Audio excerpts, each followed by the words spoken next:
In this week's episode, we discuss the record-breaking opening weekend from the Black Panther. I give a short review and we discuss the far-reaching effects of its success.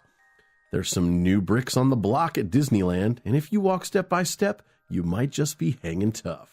Some new churros have arrived at the parks, but don't call them basic. Or do. The new Pixar fireworks have been previewed, and it sounds awesome. Also, Andi Mack, Incredibles 2, Descendants 3, and more on this medium well-done episode of the MousePIRE Podcast. I'm Anthony. I'm Diggs. I'm Tim. Welcome to MousePIRE, your source for Disney, Star Wars, and everything in between. This is the podcast where both empires collide. Ladies and gentlemen, boys and girls, welcome to the MousePIRE Podcast.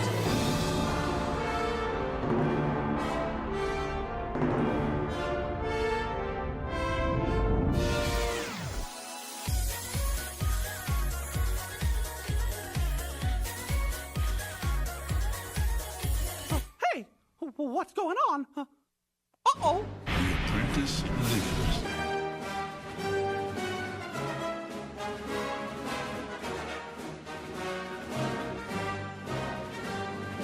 What is this? You best start believing in ghost stories, Miss Turner. You're in one. Think help me how to show up. You never had a friend like me. Some imagination, huh?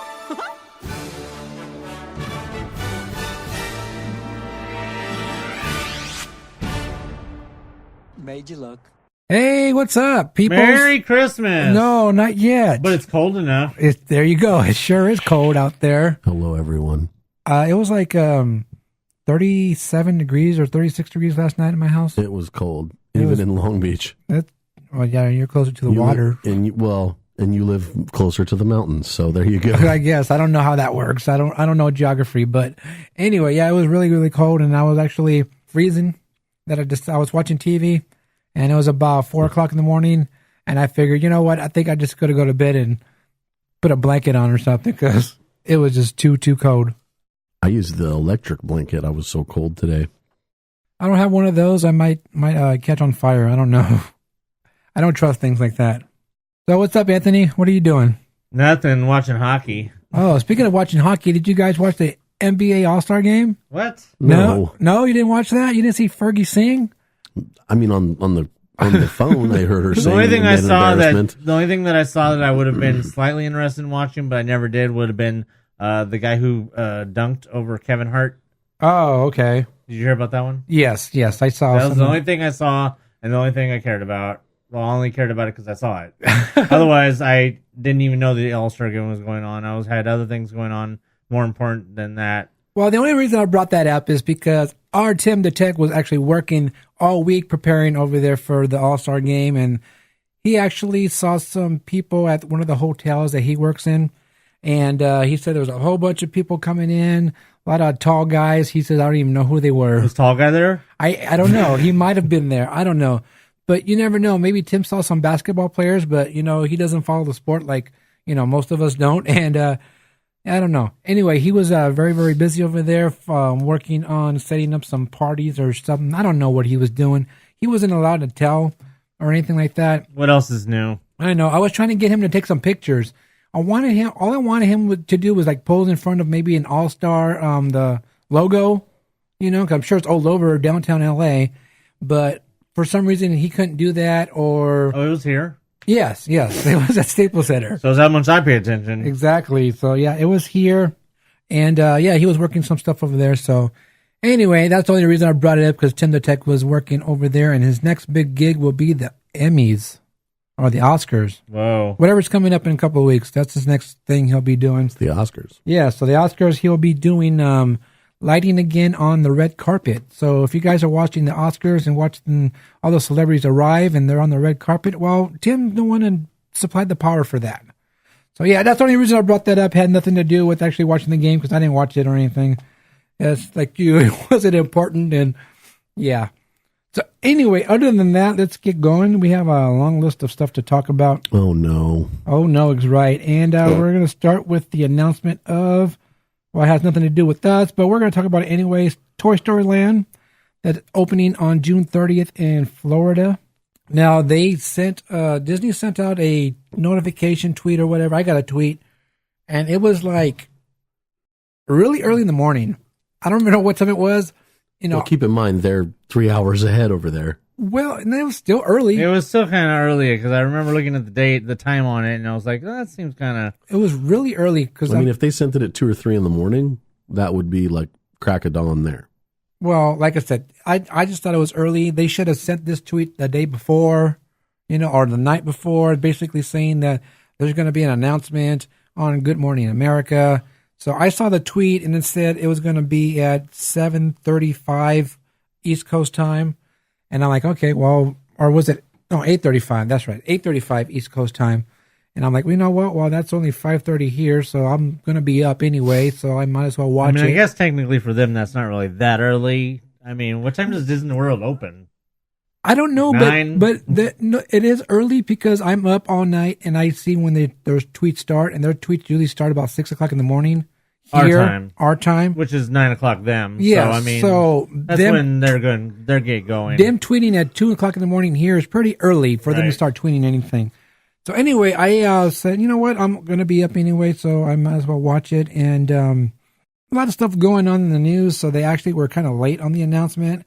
And it wasn't as a big hurrah as I thought it was going to be. It was just... Hurrah. It was just... Walt Disney World's opening Toy Story Land. Basically, they had the characters there. They had Buzz and Woody and Jesse, maybe somebody else, I don't know. And then they had the ride vehicle, the coaster. The Slinky Dog there. And they were just in front of that, and they just put out a sign saying June 30th, Toy Story Land, and it was probably not even a minute long, and we're done. Yeah. So it's no hoopla, it was just announcement and straight to commercial. Well, you know what's important, raking in that ad dollar. Well, yeah, I agree with that. I guess Slinky Dog was on tour or something. When Disney sent the tweet out or something, they had a video, and Slinky Dog was going down Times Square area. They had a video of that. So I don't know. Like I said, it wasn't a big hoopla or anything like that. It was just, this is when it's opening, and we know that it's going to open in Shanghai in April, right? Next month or 2 months, whatever. Which one? The Toy Story Land. Oh, it's opening in Shanghai as well? Is that the one, Shanghai, or is it another? Didn't they already have Toy Story Land? There's another one that's opening up. There's two of them. Paris has Toy Story already, but there's not a Slinky Dog coaster. I think that's the only one with the Slinky Dog coaster.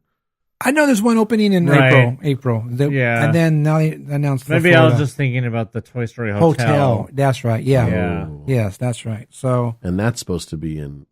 No, that was built. Oh. Yeah. That was in Shanghai because that was previewed at D23 in 2015. So yeah, I believe the Shanghai is getting the other Toy Story Land, which is opening in April. But yeah, that's about it for Toy Story Land. That's all I got about that. Right on. Yes, you're right. Toy Story Land, Shanghai. But I do not believe that this has a Slinky Dog coaster. I don't think anybody said it did. I'm just saying. Okay, well, of course, this last weekend we had Black Panther come out, and oh my gosh, it did all the records and stuff, and it did so amazing. Oh my gosh, why haven't I seen this movie? Oh yeah, I was at a Doctor Who convention. That's why. I saw it. That's my excuse. I saw it. I don't know if it's a fair comparison to make, but I really feel like this was the feels of this movie and the level that it's at in, how do you say, appeal, right, is Marvel's answer to Wonder Woman. Oh, definitely. It's just on that same level. My sister even asked me, like, would you say that it's appropriate for, my niece and nephew are like 8 and 9. She said, would you say it's appropriate for the little ones? She still treats them like they're 6, but, and I said, yeah. She goes, well, they saw Wonder Woman, and I thought that was appropriate. And I said, this is perfect for them. Well, let's hear about the records that it broke with. It had a astounding 201 million over its first 3 days. That's, I don't know if that's counting Thursday or if that's just considering Friday, Saturday, Sunday. It leapt into the top 5 domestic openings of all time, shattered the record for a February debut. It has grossed $242 million over the President's Day holiday weekend, making it the second highest 4-day domestic opening of all time, only behind The Force Awakens. I knew that one. Wait, it's number 2. Wow. Number 2 all time opening weekend. It had a stellar international debut of $169 million, making it have earned $370 million globally through Sunday. And it actually, including Monday, $427 million worldwide. It's a lot of money. Yes, it is. It is the 5th film in industry history to break the $200 million mark in its debut, joining Force Awakens, The Last Jedi, and The Avengers, as Disney basically having 4 of the 5. Who's the one that isn't? Avatar? I don't remember. I think it's Avatar. I don't know if that had a $200 million opening. That was before stuff started doing that. Walt Disney Studios now holds 8 of the top 10 all-time domestic debuts, 5 of them from Marvel Studios. Considering that they release like something like 1/3 of the movies that are made in today, that's fair. They had a domestic February preview record of $25.2 million on Thursday. It had $75 million in its first day.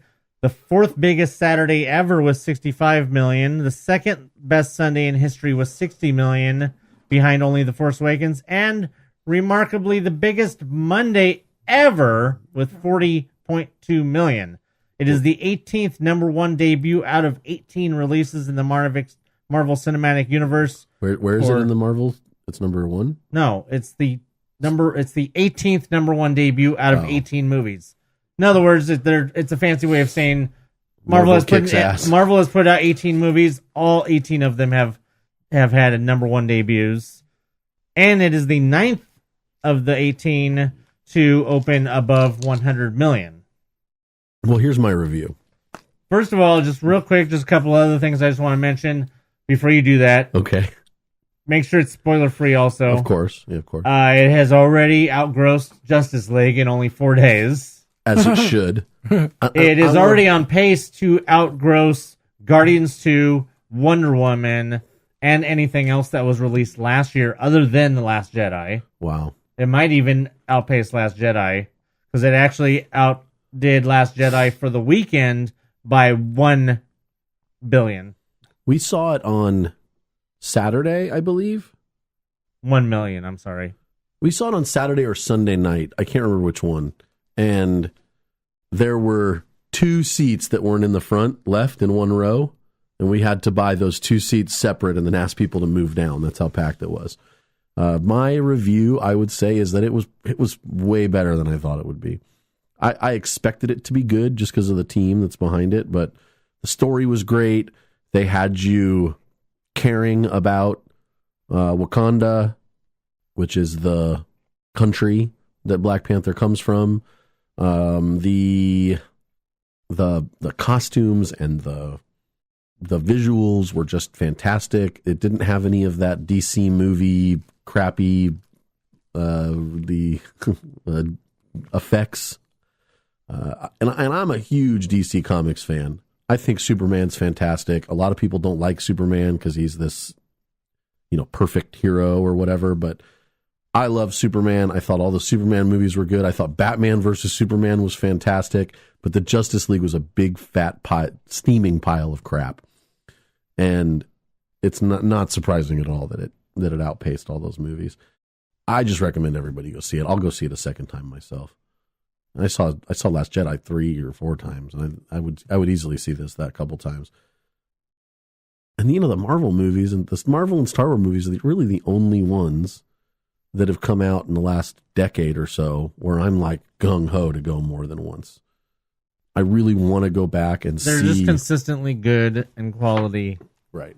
I mean, there was a couple of villains in this movie. One was kind of and the other one pissed me off. It really did. He was so bad, but on a level that really hurt people. Like in many ways, without too many spoilers. He really hurt a lot of people in a lot of ways, and hurt the way of life of people in a lot of ways, and yet was able to draw others in to make that hurt even worse to the way that the actor that plays him I really like, and it made me really not. Is like that Michael B. Jordan's character, or is that the other guy? That's Michael B. Jordan. Okay. Yeah. I think Michael B. Jordan is fantastic, and I think he's been fantastic ever since he was in Friday Night Lights. I've been a fan of his. Well, Michael B. Jordan's yet another person to have redeemed themselves from being in a crappy Fantastic Four movie, Right? Just like Chris Evans. So we have a history of Human Torches going from crappy or okay Fantastic Four movies to coming to good Marvel movies. But I really hated the guy in the movie. I mean, he was just so bad. Not almost evil, but bad in a, like, he was made bad. He's not just evil. Like a realistic bad, though, right? Yeah, like he was wronged, and because of it, he's just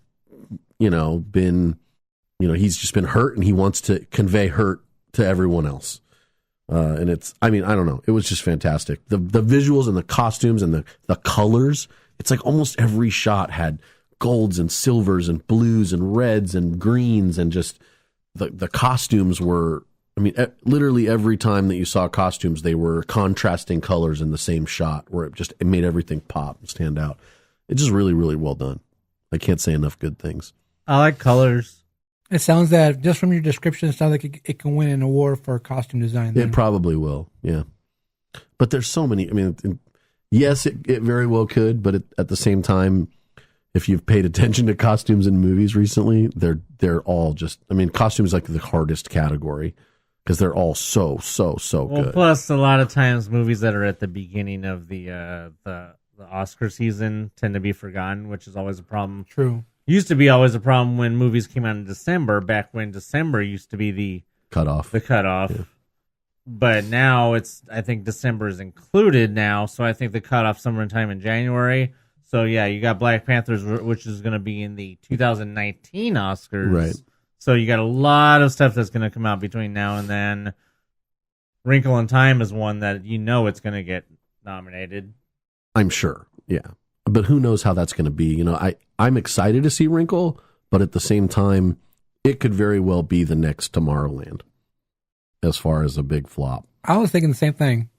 The way that it feels is very sci-fi. It does. And people sometimes just don't. Do you think people will? Do you think that. it will not do well for the same reason Tomorrowland did? Because people just won't understand, or they just don't have the open mind to understand it? Maybe. I'm going to say yes, because they don't understand it. Exactly.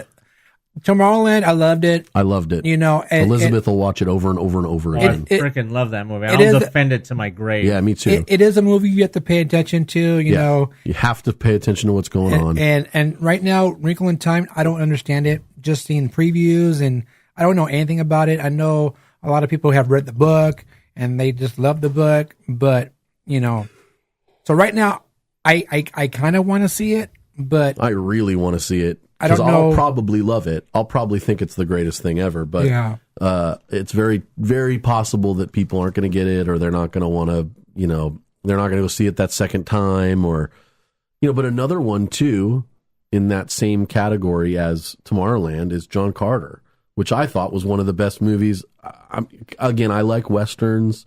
And I like sci-fi. To be honest, I've never seen John Carter, and dude, not because of all the horrible things about it. I'm coming over next week early. We're watching John Carter. That movie is freaking fantastic. And then we're going to put out Up. Why? Because who's never seen Up? I've never seen Up. Oh God, what is wrong with you? Don't make me start of all the things you've never seen. Like what? I'm sure I can name many things off my rack over there you've never seen. We don't have time. But getting back to this, Black Panther, getting back on track, and it's a Wrinkle in Time. One point about Wrinkle in Time, I think that is very important, in that I want the movie to do really well, is because I want, I'm probably going to say her name wrong, but Ava DuVernay. The little kid? No, the director. Oh. The one who directed Selma and everything.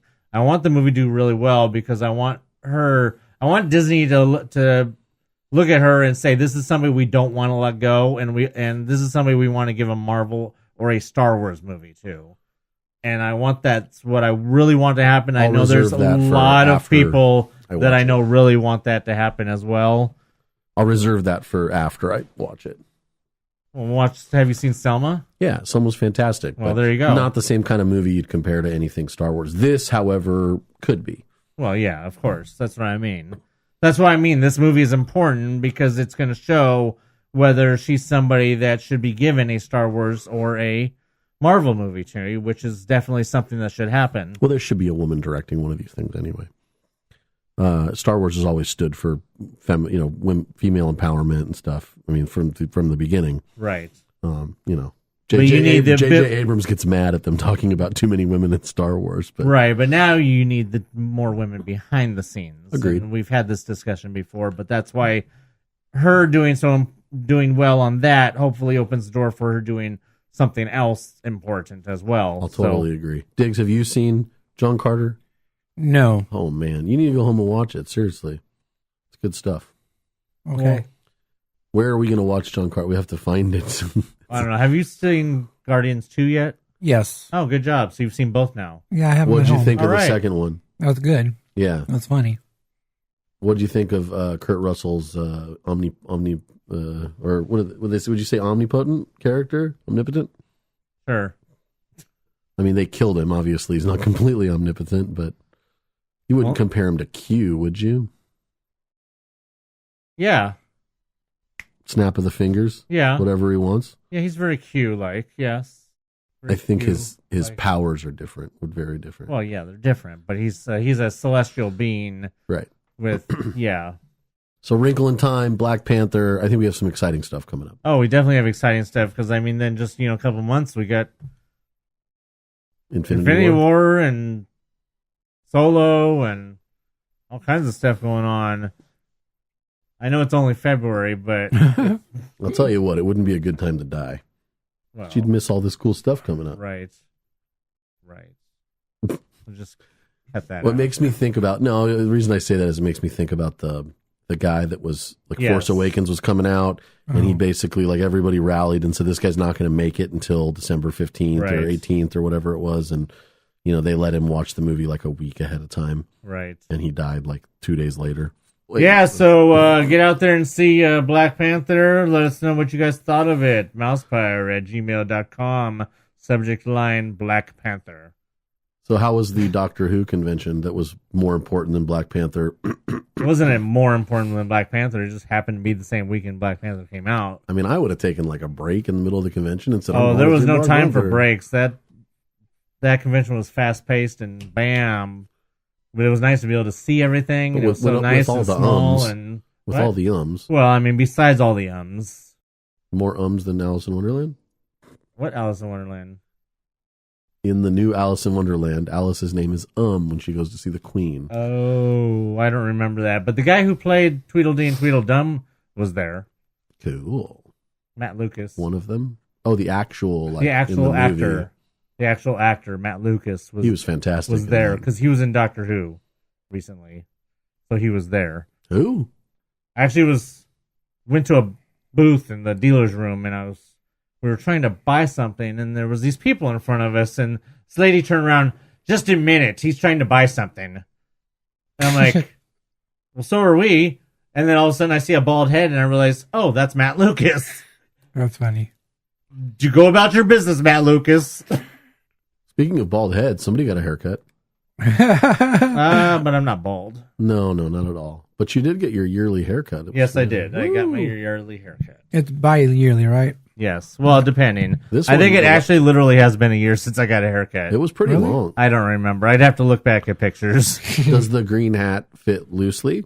Oh, it's very loose. So is my regular hat is rather loose too. So you might actually see me in my good hat. So, for those that don't know, Anthony has this very specific hat that he wears only for the podcast. Oh, It's well, his yeah. VIP hat. It's his VIP golf hat. Yes. It's fitting loosely. Yes, it does. So, what do we got after Wrinkle? Oh, well, we didn't have Wrinkle, We but didn't wrinkle at all, but We wrinkled it. speaking of Black Panther, he made his debut at California Adventure. yes, he did. Yeah. We talked about it, month and a half ago, January or December, that he was going to be coming to the parks. Right. But there was no date. And there was no location. And I just want to point out that at the time, I said it would be ideal if he came to the parks the day the movie started, as opposed to Thor and Loki, who didn't start walking around the parks until about 2 weeks after Ragnarok came out, as we recall, because this was whenever it was announced. It was about that same time. And I said, well, hopefully they get their shit together and they get Black Panther in the parks the day the movie came out. Well, boom, called it. Yeah, so he makes his arrival just like Black Widow did in the Black Widow Jeep. I guess we can't really say it's a Black Widow vehicle. It's a Avengers vehicle because I'm almost positive it's the one Black Widow. No. My point is, it's not Black Widow's vehicle. Right. It's just the Avengers vehicle because Hawkeye came out in the same vehicle when he was doing photo ops. I never saw that one. Yeah, I was there when he came out a couple of times. But you know what? Is Black Widow like gone now? Because I haven't heard anything about her. She's not around or anything. I don't know. I think they all left about the same time as other stuff. And so anyway, Black Panther does come out in the same vehicle, and he comes out there with his royal guards, which is pretty cool. I noticed they come out from a different place. You saw the video? I don't know where they actually come out. They come out between Sunset Showcase and the stage. There's a door over there where they apparently painted a big Marvel. Avengers logo. No. That's not where they come out. I thought you meant when they come from the backstage. Well, yeah, that's where I saw in the video them coming from behind that door. Okay, I know what you're saying. That's when they're done. That's the photo op. The photo op is right there at stage 17. That door that you see with the logo is the actual door when you go into stage 17. You know how you went into the Frozen thing? That door you go in, and then the exit was on the left side. No. This is past that. Past the building, there's an archway, and then there's one of those big wooden doors there or something, and it has the Avengers logo on it. I saw it in the video. Where they come out of? Yeah. In the video, the truck was coming from that way with the Dora Melange, or however you say it. I need to figure out how to say that. Yeah, I don't know. The guards walking in front of the truck, they were coming from the direction of in between the stage and Sunset Showcase. The video I saw. I think that's the end of the video, or I think that's the end of the thing. They come from the regular area, from Guardians area. They come down the street, and then they go in front of stage 17. I don't know. I just know what I saw in the video. He comes out, and he goes into that room. Like I said, it's that same room where you walk into when Rolos has his Frozen thing. You walk into that area. Well, I know. 17. I've seen the pictures of them standing out guard in front. They have basically they blocked that off, so you can't go into the actual area where Frozen Arendelle is. So they have like a wall or something there. So they just made that little area right there, the photo op. And they're still defrosting the Frozen. No, because it's still pretty cold in there. But yeah, I mean that's where the photo op is, right there, stage 17. And I was there on Saturday, and he was coming out about 5:00. But I didn't get to actually see him come out because I was doing something else we'll get to in a minute. But yeah, the new photo op is there, front of stage 17. Basically, you're going to line up how you lined up to see Olaf, but instead of being outside, you go inside, I believe. So yeah, it's that area right there. Like Anthony said, we did expect him to debut on the day the movie came out because it only makes sense to do that. And of course, there was no official announcement from Disney until like Monday, I believe. Monday, I think they actually said that he's there or something. But yeah, we got Black Panther now, and you still have Loki and Thor over there doing their photo ops over there by the stage. So there's two, and then you have, of course, Spider-Man and Captain America. They're not as low key as the other two are. No, they're not. No. But yeah, so got a lot of Avengers running around the areas over there. Well, I mean, at least they're doing something with it, right? Oh yeah, of course. It was pretty much, for the most part, except for Mad Tea Party, unused, right? Yeah. Daytime's dead. Couple people going in and out of the Hyperion. Couple people buying a drink. Couple people going into Monsters. Yeah. But now it's like if you want photos, that's the good place to stand in line. Yeah, and then of course, you still have all the food stuff going on. The Coca-Cola catering truck thing over there. They have, we talked about the same menu from the other stuff they have for the Avengers, and are they still doing the Frozen dining thing out of there? I don't. Why do they still have Arendelle inside that building? Well, who knows if they do or not. I don't know if they are still doing that. I was wondering that myself. Maybe they think that when Frozen 2 comes out, it's going to, you know what I mean? That could be a thing. They want to capitalize. I don't know. It's so much stupid wasted space over there. You got the stupid old dining building over there that was Flynn's Arcade, and Oh yeah, that's that stupid another wasted issue. building. And then you got the other building, which they don't know what they want to do with. It's gone from showing AP movie screenings to Arendelle and stuff in between. And I mean, you've got Stage 17, you've got the Flynn's Arcade dining building, which the waste of space in there isn't the front area, it's the kitchen. well, I know it's all of it. Anything. It's the whole thing. Well, no, they can use the front of it for meet and greets, AP stuff, whatever, but the part that they're... Yeah, but what's the point? They're not using it for that stuff, so it's a waste of space. But they have, is what I'm saying. But they're not now, But though. the complete waste of space is the fact that that's a kitchen. So where are they... And when they were using it for the AP, they were just using it for a photo thing inside. Basically, yeah, they you just didn't walk even, in, walk out. Yeah, basically. I wouldn't even count that as using it. No. So anyway, speaking of Stage 7, Flynn's Arcade's the best thing they've done there. Well, I never saw it, unfortunately. I gave you some Bummer. coins. Oh, you have coins still? Oh, yeah, you were supposed Yeah, to give me coins. I thought I gave them to you. Did I you? might have a couple somewhere. I don't know. That's one I did. All right, so speaking of Stage 17, like I said, on Saturday, I was there, and they had gospel going on. They had a lot of different choirs from like LA groups and stuff like that. They were inside the Stage 17? They were inside Stage 17. So and that Frozen stuff's definitely not in there then. it is in there. I have pictures. They still have Arendelle's still there. It's just the ice part that's not there. Yeah. There's no ice or snow or anything like that. So The stuff's all on the outsides. It's just the middle is empty.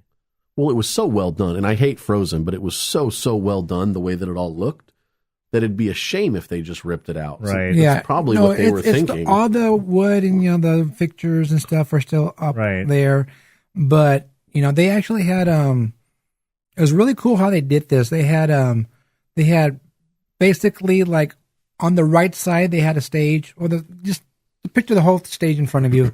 But on the right side, they had I'm going to say it was maybe like the house choir, show choir, whatever, for the house one, while the other ones were setting up.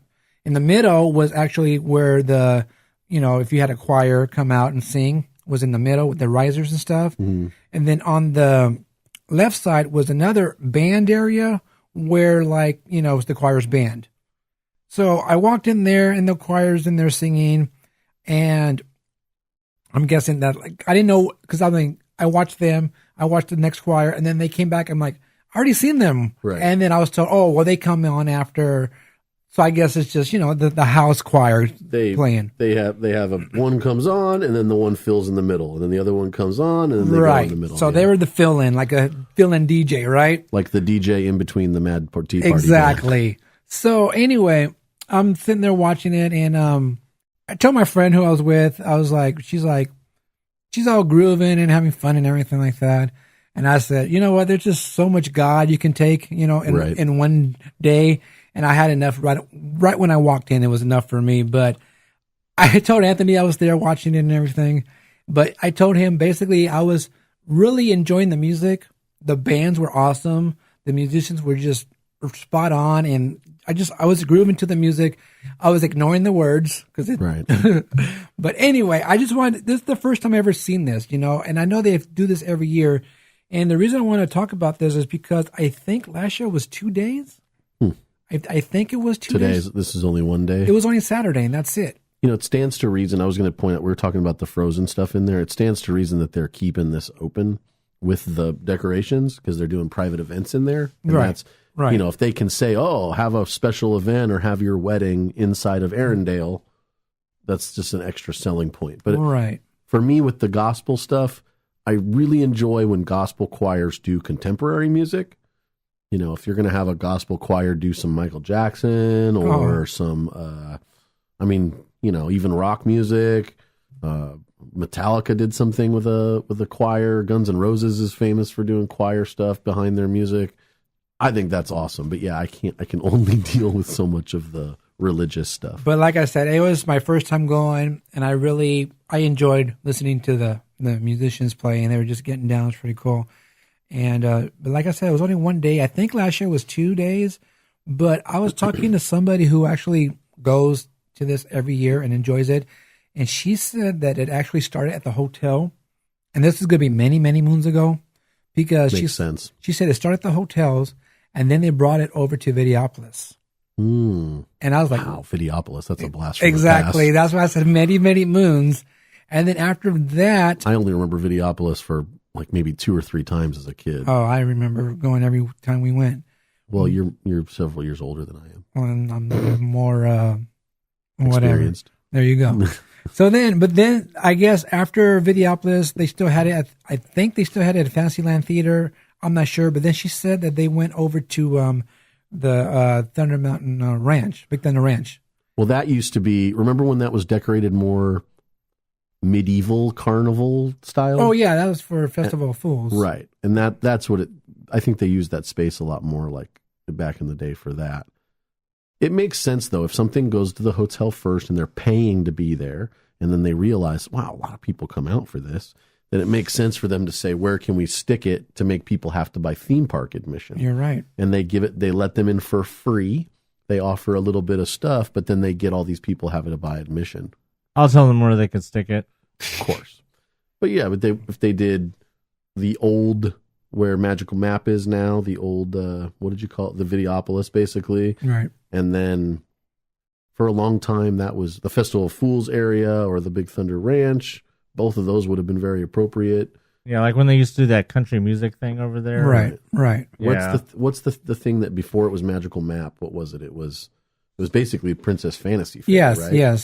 yes. That was kind of an open, they could use it for whatever type thing. But there's, Stage 17 and the Hyperion, and those are the spaces they're using for this stuff now. So then I think she also said that back then when they were doing that in the Big Thunder Ranch area, that it was a week long. Yeah, it would make more sense if that was the case. But if these things have dwindled over time, that makes sense why it was only one day instead of 2 or whatever. If it's at the hotel and it's a couple days, and then they move it in and they try 2 days and it's not as well attended, then they're going to dial it back, right? They're not going to put the extra production in. They reduced the days because of the war on Christianity, of course. Well, probably. But other than that, like I said, I enjoyed the music. It was really cool. And, of course, I'm looking at the lights and stuff like that. Well, naturally. And I'm just looking at the sound. Speaking of lights, there was lights in the main room at the Doctor Who, and I was going to take pictures of the lights, but I forgot. Well, then you're fired. I know. But yeah, and then they had like 2 friggin' soundboards going at the same time. And it was just crazy. And anyway, it's pretty cool. Like I said, but it was only one day this year. And I don't know if it's going to stay that way. So I guess we'll see what happens next year. But yeah, pretty cool. All right, so when I got to the park on Saturday, I noticed that there were some new metal detectors. What? Yeah. Where? There is a new metal. Okay, so when we go to the park, we get off the bus and we go to the same stand, right? The same area, bag check area, right? Yeah, usually the one closer to DCA. Okay, now that one. Now I don't know if it's every day, but on that day, you cannot exit that area anymore. So the area that was an exit is now another bag check, and then they have a metal detector right there. So you get your bag, they check your bag, and the next thing you do is you go through the metal detector. Which is the way it should be. Right. Instead of going over to the side. Right. So they have a metal detector right there. And I was like, oh, well, that's interesting. And then I looked over to the right side, and I noticed there's a couple more new metal detectors there too. So obviously, there have been times that it's packed and they're trying to process people through. So they finally added a couple more metal detectors, and until they have one metal detector per aisle, then they're still failing. And I don't care what they do, they're still going to be continuing failing at their security because they just won't do what is necessary to create a better situation for everybody. Well, they just won't look at Universal and say, hey, that's what we should be doing, but they're not doing it because they don't need metal detectors. They need metal detectors and they need bag scanners. Well, that's true. They realistically, on the harbor side, there is one metal detector for every bag checker, but not on the. No, there's not. on the harbor There's side. never been one metal They have detector. two, No, there hasn't. There's one per table. Well, there was when I walked through there. No, not when they have 4 people at 2 tables, or 4 people, or 3 people. 3. Sometimes they have up to 3 people with 2 metal detectors. Sometimes they have. Well, now you're saying there's 4 people. Well, If they've added another table to the exit, that means there's now 4 people. But you said they added another metal detector, But so now that's 3 there's detectors. But now there's 4 people with 3 detectors. Oh, see, So either way, you're always still short a person. on the so Mickey you and have Friends side, it's 2 people, 1 detector. Two checkers, 1 detector. So it goes, the lines go Well, that's like the way this, it and is then they over funnel. there on Harbor Side on the if you're looking to the right, the Okay. very right side, that one's just a regular. But the one on the left side of that one has, you go there and then you got to funnel to 1 detector. right. Okay. But the ones on the one side, there is ones where there's 2 tables and then it goes to 2 detectors, right? No, No, there's nowhere it does that. no. I need to go look at It does that at Universal Studios. Well, that's where it should do it. So anyway, I noticed that too. And then I know about a couple of months ago, people were posting signs that they had a line for if you didn't have a bag, you can just go through, the security. Oh yeah, I remember that, and then I never saw it. Exactly. I saw that sign on Saturday. Oh, really? So yes, they actually do have that sign up, and I think it was only on one area of the 1, 2, 3, 4, 5 check areas. It was only on one area, and they had the sign right there, no bags or whatever it said, and you can go through that line, which is cool. The problem is that the backlog of people is sometimes to do with the metal detector, and sometimes it's to do with the bag check. And if you have one for no bags, Or all of the above. right? But if you have one for no bags, there could still be a really bad backlog because, Well, yeah. and then half the time they have these metal detectors turned up so high that any little thing Right. sets it off. Elizabeth one time was wearing just a dress and her Alex and Annie bracelets. She has 3 Alex and Annie bracelets, and they set the machine off. And then they're like, their wand doesn't even make it go off, and they're wondering why the machine, which It's is not actually security. It was fail, and they will continue to be fail. Well, that happened to me once. I walked through it, and it went off, and I'm like, well, I don't have anything in my pockets. And then they go, oh, it's probably the rivets in your jeans. Oh yeah, I remember that. And then after that whole incident I had that one time with the belt and flipping my belt, other times I've not had the belt go off at all. Well, I realize now that I have the seatbelt belt, the Chevy style one, and then I have the airline flap style, same thing. It's a seatbelt belt, but it's the kind with pull up the metal flap and you put the small metal flap into the buckle and it goes like this. The different kind is the kind with the button. The kind with the button, the GM style. Yes. That will make the machine go off every time. But the other one won't. The other one. That makes absolutely no sense. The other one will only make it go off about 25% of the time. That makes absolutely no sense because that one has much more metal in it. Well, I'll let you examine my belts if you want. Well, no, I'm saying the one with the flap because those ones are usually all metal. It's not as bulky, I think, is why. Maybe that's why. Maybe it doesn't look exactly like the airport belts I remember then because the airport they're a belts little I remember smaller. Yeah, they're smaller. are huge. They're smaller. So if you guys are coming off the bus, on the harbor side, you don't have a bag to check, look for the sign. See if they have it up. Like I said, I heard about that, them having that a few months ago, and then I've never seen it again. And I saw it on Saturday, so maybe it's a permanent thing. I don't know. They have that at Walt Disney World. They have the no bag line. Yeah, I know. I think that if you have a bag small enough that it can go through the metal detector with you, like if you can open it up and there's, just take everything out and then leave it sitting, and then you choose to take, put it in that, all your stuff fits in that little dish and it can be easily seen, that they don't need. I think if they had bag scanners, they wouldn't have to worry about any of that shit. You're right. They wouldn't. There's absolutely nothing that excuses them not having bag scanners by now when Universal is doing it. I mean, again, we talked about this Oh, speaking before, of but Universal real quick, I saw a report that they were raising prices. I'm sure. So, called that. Of course, usually they're the first ones to do it, so this is one of the few times that they didn't, but yeah. We talked about this before with security, but realistically, what are the items that they don't want inside? Like really, really Not now that they have the ability to actually stop people, by bag checking and wanding. They don't and all know. This stuff. They don't know. Well, but really, what are they? They're guns, knives, other weapons, explosives. I mean, really, is some guy with his vape pen really going to be the issue? Like I said, they don't know what they're looking for. They just know that they're looking for stuff. They're looking on the pretenses of safety, but they're looking for all this other crap too, or just excuses to harass you, or excuses to say, "Oh, your tripod's too big," or whatever other things that they want to make up. Well, as they go along. For many, many years, they did bag checks, right? They would check your bag, but if you really wanted to come in with something, you just stick it in your pocket. Right, because there was no metal detector. Right. Yes. Now there's a metal detector, so they got that extra barrier of security, but really they're still looking for the same few items. Or they should be. It should be guns, knives, and weapons. It's safety-related stuff.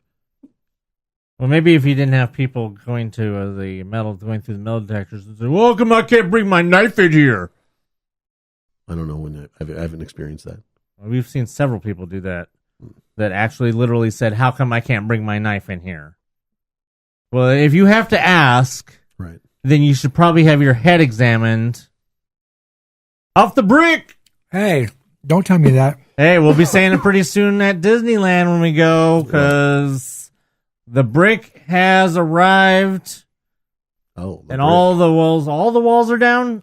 No, just by the hub. Just the hub. So it's still up. The wall's still up in Main Street. Yes. And in Town Square then. Yes. Okay. So unlike Paris, where it's just in the center of the track, the brick here goes center of the track and then a certain distance. Like DCA. Okay. Very similar to DCA, except for the fact that, as opposed to DCA, where the track goes basically down the middle of the street, here you have, in Main Street you'll have it going down the middle of the street, but when you get to in the hub, the tracks are more towards the center, so the brick starts at the curb and goes out from there, as opposed to at DCA where, like I said, the tracks are in the middle, and I don't think there's any. Pretty much everywhere the track goes at DCA, it's in the middle of the street, isn't it? It doesn't really get close to the curb at all like it does. No. There has at to be at Disneyland. So the difference is obviously at Disneyland, because of the track in the hub and in the Town Square, which we'll probably find out will be the same in Town Square, is the track hugs the street a little bit more, probably because of the fact that the streetcar pulls up to the curb. Right. And so, like I said, the brick starts right at the curb itself, goes to the tracks, in between the tracks, and then about 2-3 feet out from the tracks. So it's actually, there's more brick on the outside of the tracks than there is on the inside of the tracks. I like it. I think it looks great. I've seen a couple pictures with really good lighting, and the brick is just bright and red, and it pops out at you. It depends on the... probably it looks way better in person if you don't get somebody taking a really good picture in good lighting. It could look kind of dull, and it'll look just like DCA. But I have seen at least one picture that's really good lighting, and the brick just looks bright red, and it pops out, and it looks amazing. Again, it stands to reason that the reason they put the brick from the curb is that that's an area that is regularly damaged in the concrete. Right. So instead of them coming out and having to put up a bunch of walls to do a repair for this section, they can just easily at night chisel out some bricks and replace those bricks. Right. Or at least that's just, when a brick cracks, it's just that one brick, right? You've got one broken brick as opposed to, a crack that if it starts here in a piece of concrete and the concrete's 4x3, then the crack's going to run all the way through. I'm not an engineer by any means, but You're not. It stands to reason that they would choose to do that preemptively almost. They're going to set it up so that they have to deal with less damage down the line.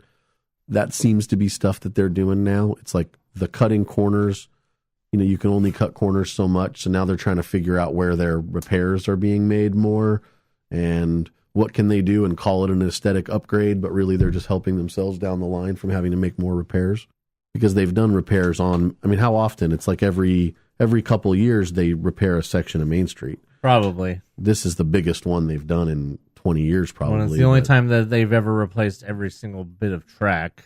Right. Well, it wasn't necessary really to do everything. It was really just the cracked concrete sections that made it not look good. Right. And that's why they're certain sizes, right? This one's this size, this one's, and then along where the rails are is they have smaller sections of concrete that go in between, so that when they would have to replace it, it would just be that one section. It's definitely an improvement that is long overdue, and until DCA had the brick, I don't even think it's anything that we ever really would have thought of Disneyland should have had. But it is something that I'm really surprised now in retrospect that they didn't do, because it is very much more of that old school, Main Street USA look, which is obviously what Main Street is. Well, it's like we were talking about with Black Panther. It's that contrasting color that makes stuff pop. Right. You get one thing that's red brick by next to a gray concrete, and it's going to make both stand out a lot. But it's more. very old school as well. It's very old, it makes you think about Disneyland Paris. well, like you said, Disneyland Paris. Well, I've never been there, but it makes you think about things like that where you're walking on nothing but brick. Now it's a little bit different, but like the Esplanade. The Esplanade is all those little bricks everywhere, and it looks really amazing. If they had just paved the Esplanade, imagine how Boring. and especially after they took out the California sign. Right. Imagine how boring the Esplanade would look without the red brick just making the whole thing pop. I never thought about it that way. It would look like Downtown Disney, basically. It would just Right. be another extension Plain. of Downtown Disney. Yeah, plain. That's Yeah, it. plain and bleh. The walls will be coming down soon to expose Whoa. more of the brick. Break down the wall! Tell them. The walls will be coming down soon. I'm thinking that they might be coming down around Town Square sometime this week. And the reason I say that is because the flag retreat ceremony will return on Friday. So we have confirmation that it's actually back on the schedule, and it says the flag retreat ceremony will be on Friday at 4:15. So if they're going to have the flag retreat come down or start on Friday, then I'm going to guess that those walls around Town Square will be down. Well, the I would guess walls that around- Main Street, too, because you're not going to leave up Main Street with all the rest. That would seem, it would look weird. Guys, the walls around the hub went up at the same time as the walls around Town Square. It's Right. The middle section is what was added later. Yeah, I'm just thinking maybe the very first area, like you said, Is the hub, and then Town Square will be in a couple days. Yeah. And then I'm the saying middle will be that Town last. Square area will be done. I think in a couple days. Yeah, because Could be tomorrow even. usually the band comes from where the corn dog cart is, that area over there. The band will come down that area and go to the flag retreat. They actually don't have to do that. They can come out of the regular parade area. So that can be where they come out. But I heard there's some changes coming to flag retreat also. I heard that there's not going to be any more speaking during the flag retreat. I don't know. I don't have What did they do previously? the band comes out. You have Bill Rogers talking, His announcement, yeah. announcement during the thing and things like that. Then you have like the different, you have John F. Kennedy, a little segment of him comes out, and then like they go into one of the military songs. So I don't know what they're changing. I will be there on Friday, and I'll see what's going on with that. But yeah, I'm guessing that the walls around Town Square will be coming down pretty soon if the flag retreat is coming back on Friday. So yeah, so we'll see what's going to happen with that, and we'll see what changes are made to flag retreat, and we'll let you know next week. All right, so last week we were talking about the opening date for the, what's it called? Pixar Fest. As Friday the 13th of April will be the opening of Pixar Fest. And we were talking about how the Paint the Night was going to start that day over at DCA, and how we were still going to have to wait until June for all of the other stuff over at DCA. And then we had also speculated most likely that Pixar Play Parade would be starting over at Disneyland on April 13th. Well, we don't get the confirmation of that, but we do have confirmation that The new fireworks show will be starting on April 13th, and we have a name. It is called Together Forever, a Pixar Nighttime Spectacular. So it's like Disneyland Forever Part 2. I was thinking the same thing. I mean, how many forever fireworks shows are we going to have? This especially many. Especially when they only last a season. Well, I don't know. If this lasts as long as Season of the Force, it might be a while. Yeah, so on April 13th, the new fireworks show will start. Dazzling pyrotechnics will combine with memorable music to combine the theme of friendship, which is central to many favorite Pixar films. And we have a little video previewing the music and talking about the creative process of creating the new fireworks show. What was particularly fun in constructing and designing this show was the role of music. Being able to take these amazing crown jewels of our Pixar catalog, the Pixar scores, the songs, weave them in to support this story of friendship. So this show is all about the encounters, friends, meeting, the adventures they go on, the challenges they face, friendships that last forever.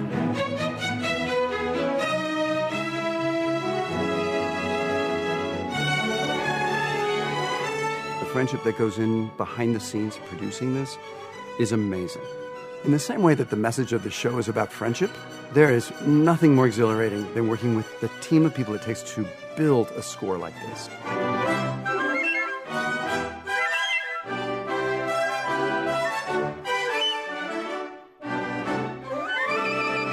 It's a great job to have, it's a great place to work, and it makes it all worthwhile.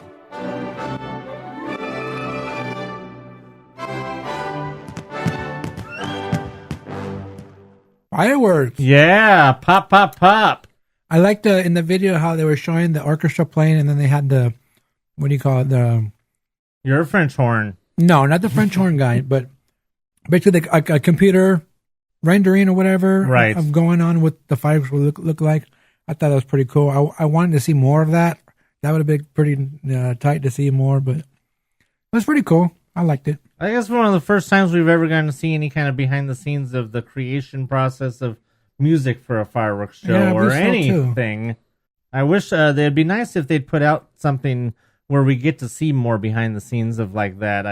I'd be interested in a video release or something like that. You get movies and stuff, then and there's obviously making of videos on the movies, and they have all those processes and everything. But something like this, it's like you only get a little video like this, and it's probably the only thing we'll ever see on the creation process. Right. Yeah, I would love to see stuff like that. That's what I'm into. I like behind the scenes. So I guess we'll just have to wait and see how that show turns out. I think it's going to be pretty cool. Yep. I can't wait. As I mentioned, whenever it was when we talked about they were testing the fireworks, I predict that they will probably start retesting again on around the 26th of this month, because that's when they go back to closing at about 8 o'clock or 9 o'clock. Yeah, next week is 8 o'clock. Yeah, so 8 o'clock closings. I think at that time we'll be seeing them going back to doing some testing again. That'll be cool to see. So if you guys, if anybody's around any of those nights when the park closes at 8 or 9, maybe stick around and see what happens. Yeah. All right, so real quick, we talked about the fact that this year is the last year for Bats Day, and it had to do a lot with the tax thing, that the new tax plan or whatever. We kind of went through that and everything. And a few days ago, I got a call from Noah, the creator and producer of Bats Day. And he listened to our episode, and he said basically we hit the nail on the head of what we were talking about. But there was just one thing that we didn't get right. Now, did he listen to it because you told him that we talked about it, or did he just find out? He just found out. He said what happened was he was like searching basically Bats Day, just searching things, and I guess our hashtag came up. And so he listened to the thing, and it was kind of interesting because that day before he called me, he actually liked MousePIRE page. I was like, oh, how did he find out, right? Anyway, so he gave me a call and basically said, like I say, we hit the nail on the head on what we're talking about. And there was one thing that we didn't get right, and I was kind of confused on it because it just, I asked him what didn't we get right, and basically we said that he can take the pictures in front of the places as long as he buys the pictures. He has to buy them. Well, I was trying to basically let people know that, he does have to purchase the pictures that they take in front of the castle, in front of the Sword and Stone, in front of Haunted Mansion. Well, he said it's not just buying the pictures, there's more to it. And he explained to me basically that he has to pay for the cast members to be there. And I didn't know this, but when they take the picture in front of the castle, they actually bring out the omnibus, and the PhotoPass guy goes up there to take the overhead shot. That makes sense. I didn't know that. So when they bring that out, because we never got that early. Exactly, makes it easier for them to get everybody in the picture. I didn't give them a chance to tell them that I don't get there that early. But when they bring the bus out, they actually have to close. Have cast members close the area so people don't go through, so they're taking the picture. So he has to pay for all those cast members to be there. Damn, that makes a huge difference. He has to pay for the cast members to be there at Haunted Mansion when they do the extra queue line. He has to pay for those extra cast members to be there. So that's what he was trying to get to me. I didn't understand that. I said, you know what? No, I didn't know that. He goes, you know what? A lot of people don't know. He goes, what you said is half right, but I just want you to know there's more than just buying the pictures. We weren't wrong. We just didn't have all the information. Exactly. And he said, he wasn't tripping on what we said. So I just want to let everyone know that, this is stuff that we didn't know that he has to pay for on top of getting the pictures. Because he says, I don't have to buy the pictures because he puts it on his PhotoPass. He gets the pictures free anyway, but he goes and buys them because, of the stuff that he does. And well, he wants the printout, the 8x10 or whatever, probably. If he wants that. Yeah. I'm not sure. But so here's my question then. Knowing this information now, how big of a group will they allow to take a photo there? Even if you don't need the PhotoPass guy, or if you don't want it to be taken from that higher angle, how large of a group will they probably basically like whatever turn you away? Probably basically whatever Michael gets away with. Yeah, because I don't like we said last time that Bats Day, Gay Days, and Dapper Day are the only three that Disney actually recognizes. Approves, recognize. They know that this is going on, and they'll go the extra mile for them. All those other Galaga days and whatever other days they could care less about. For Gay Day and Dapper Day, are they hiring extra employees to do the photos and stuff, or are those just being done however, basically whatever you would call it, commando style, right, where they get everybody in there and then they take the picture? That I don't know. So if they're not paying for extra stuff, then basically Noah was the only one who was ever paying to have the extra stuff going on for pictures, whereas everybody else is just doing a commando style, right? Like Michael's groups do, and just gets up there and takes the picture. Now, last year when Michael had the event, the awareness for autism, big old group of people, and we started at Main Street Station and went all the way up Main Street, and we ended up at the castle to take a castle picture. There was 2 PhotoPass cast members there. One of them turned to the other one and said, I don't want any part of this, and walked away. Wow. Exactly. Why? I don't know. The other PhotoPass cast member is just like, all right, let's do it. Whatever, exactly. Yeah. Let's do this. And he went and took the pictures. I don't understand. Did he think they were like, it was Gay Day and he was like against taking pictures of gay people? Or I don't what was know. His issue? Does he not like autism awareness? Or like that cast member just said that because I was right next to him because I was getting ready to take pictures for Michael. And that person said that and walked away. You know what? To be honest, I would have said why. I would have turned to the guy and I would have said, why? What's your problem? You got a problem with autism awareness?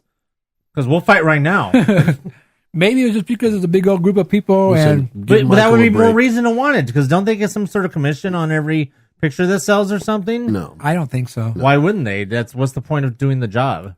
To get paid $11.95 or whatever it is. I don't know. I don't know about that. But I just, that's what happened last time. But now knowing what Noah has to pay for when it comes to, a couple $1,000 extra. And he said, dude, we were right. The fact that, we talked about he has the other events on Friday.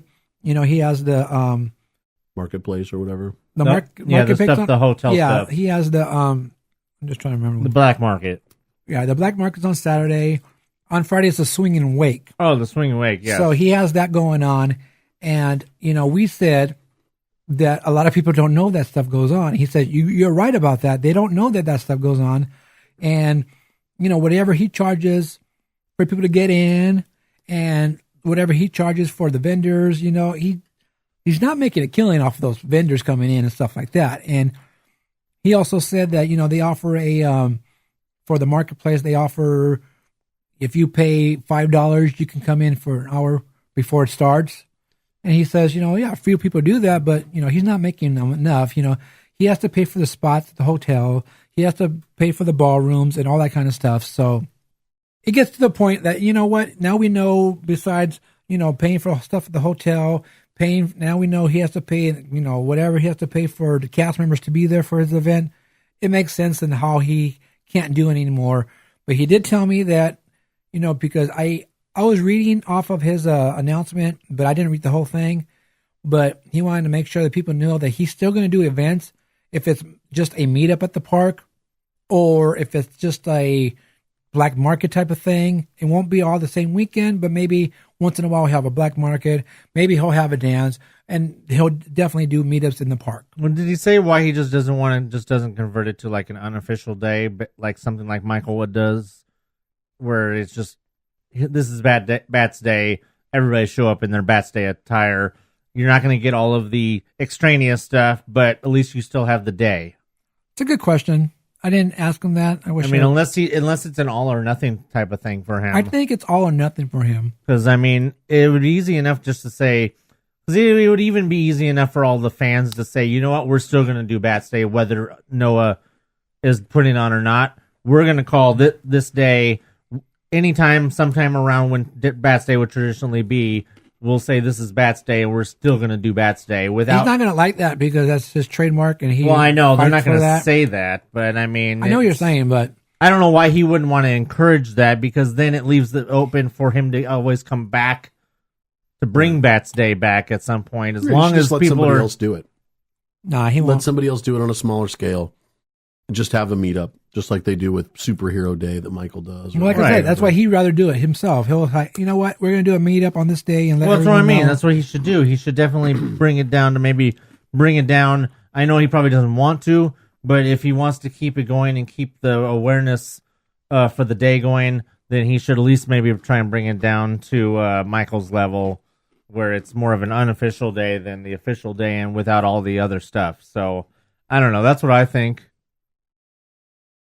Maybe, like I said, he could be an all or nothing type of guy where he wants to have the complete Bats Day experience or nothing. That's probably why. We'll let you know what else happens after this year's Bats Day. And so this year's Bats Day will be the weekend of what it says here on May 5th and 6th. Of course, May 6th is when it will be in the park. So if you want more information on Bats Day, go to batsday.net. Check it out there, or look up Bats Day on Facebook. Are you hungry? Well, they are. It's time for Fat Time in the Parks. Fat Time. We had a Fat Time a couple weeks ago, right, Anthony? Yes, we did. We didn't talk about last week because we had a whole lot to talk about, but Too much stuff. we're going to try and get through this a little bit faster this week. Basically, the story is that it was my girlfriend Elizabeth's birthday, and in lieu of any other celebration or accepting or having gifts from friends, she picked a select group of people that was within the allotted reservation amount, and decided that she would invite certain people to come to. I keep wanting to say Club 33, but that's not the case. Definitely not. Steakhouse 55. Which is at the Disneyland Hotel. If you guys haven't been, I recommend checking it out at least once. We had been for a friend's birthday maybe about 3 or 4 years ago. This is the only time that we've been since. I have never been. Anthony had not been. Really the only reason that you and Rebecca came with us was because we had all just hung out a few days before she made this decision that that's what she wanted to do. And Yeah, it was right place, right time for me. it kind of was, because we, I had talked to her about, okay, you want to do Steakhouse 55? All right, let's do it. And, and then we made a big list of whoever she was in the forefront of her mind that she wanted to invite, and then scratched off the people that she knew wouldn't come because either it's too expensive or they would be out of town or whatnot.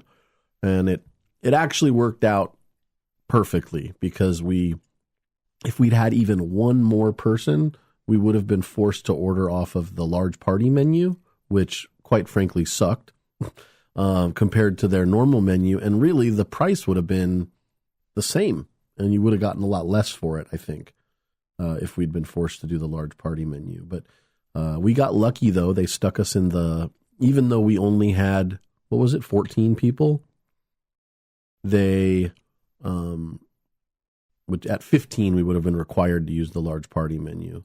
Depending on how busy they are, I guess you can be required at 12, but that's up to the chef. So we got lucky, though. We were told we were going to be seated along one of the side walls, which is where I sat with the people we went with a few years ago. But the group that had been in the Oak Room earlier in the night finished early, and they actually put us in this special room, which is pretty cool. We wouldn't have to worry about, we heard no one else's conversation. Any of the noise from the restaurant was not there. I don't know. What do you think we should tell people other than the macaroni and cheese? I think we need to skip to the food instead of all this soliloquy about how we got there. Let's just talk about the food, because that's the most important part, and that's why it's fat time in the parks. Fat time at the hotel. All I gotta say is best macaroni and cheese I've ever had. Which is a big statement when it comes to macaroni. Which is a big statement for macaroni and cheese. I think I have to agree.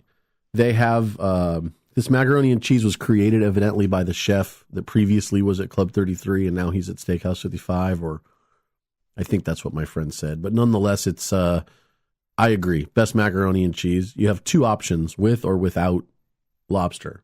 I'm allergic to shellfish, so I didn't get any lobster, but Anthony and Rebecca got the lobster, right? Yes, the lobster was amazing. It was so awesome. The macaroni and cheese has truffle, which is probably what makes it really good. Which is what makes it really awesome. It's so good. But the main course I had was the signature, I guess, I want to say Club 33 also. For Steakhouse 55 is their ribeye steak. Yeah, that's what I got as well. And yes, that's what three of us actually got, the ribeye steak. Rebecca got Filet. She got the filet, which is fantastic. You took a couple bites of that, right? Yes, I would have taken. I took a couple bites of that. Diggs would have loved it. The filet is what I didn't have the filet. I didn't try the filet at Club 33, so I don't know how it compares to the one he had at Club 33. So I don't really have a comparison, but it was. I might even say that it's better, because Club 33 is more of a mixed menu, and Steakhouse is like very specific. Well, I will say that it was definitely slightly bigger than the filet he had at Club 33, which is obviously not surprising, because all I know is that ribeye was huge. Massive, 18 ounces. The filet at Club 33 does say petite sirloin. Right, it does say petite. So, or yeah, the one in Clubhouse. The one in Steakhouse 55 is more of your regular size filet, but it was nice and melted in your mouth. But the one of those cut with a fork situations. Yeah, basically.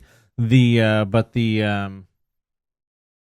ribeye, so flavorful, so amazing. It's not marinade. It's dry. Yeah, it's a dry nice rub. Dry rub, which is what you should have on something like that. I will say, so I ate half the steak there, and I ate the other half at home. And when it was fresh, even the ribbon of fat that ran through a couple sections melted in your mouth. Yes. When I ate it again at home, the steak was just as good, but I had to, take the fat sections out because they didn't.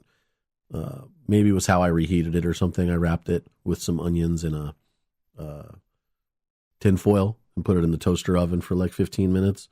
And it was just as good flavor wise. The texture was not as good as when I first had it. But even the mac and cheese that I had again, they're also super famous for their risotto there. The risotto is, it's like they change it every month. They have a different kind of risotto. Is what my friend told me. She said, right. she'll That's go what sometimes. I think it implied on the menu, that the risotto changes. Amazing though. Yes, You I guys tried a little my bit of your right? risotto, Yeah. and yes, the risotto was definitely really good.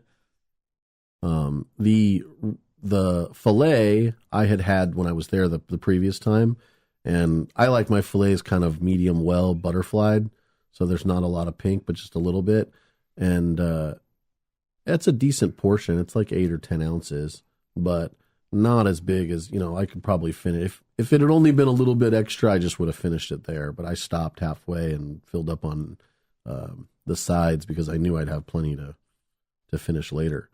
But great experience.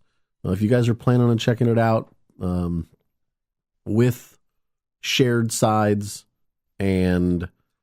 keep in mind that Steakhouse 55 is, I don't know what they call that style. It's a la carte style, it's a la carte. where you don't get main course and sides and everything all as one thing. You have to order everything separately. Unless you're in that large party menu. Compare it to Ruth Chris Steakhouse, right, which is or Morton's. just about as expensive. Or Morton's. I've never been to Morton's. Well, I've never been to Ruth Chris, but I know I had a friend who went there, and that's all he complained about was that how it was a la carte, and you had to pay like $30 for some mashed potatoes. Well, thank goodness we didn't have to pay $30 mashed potatoes.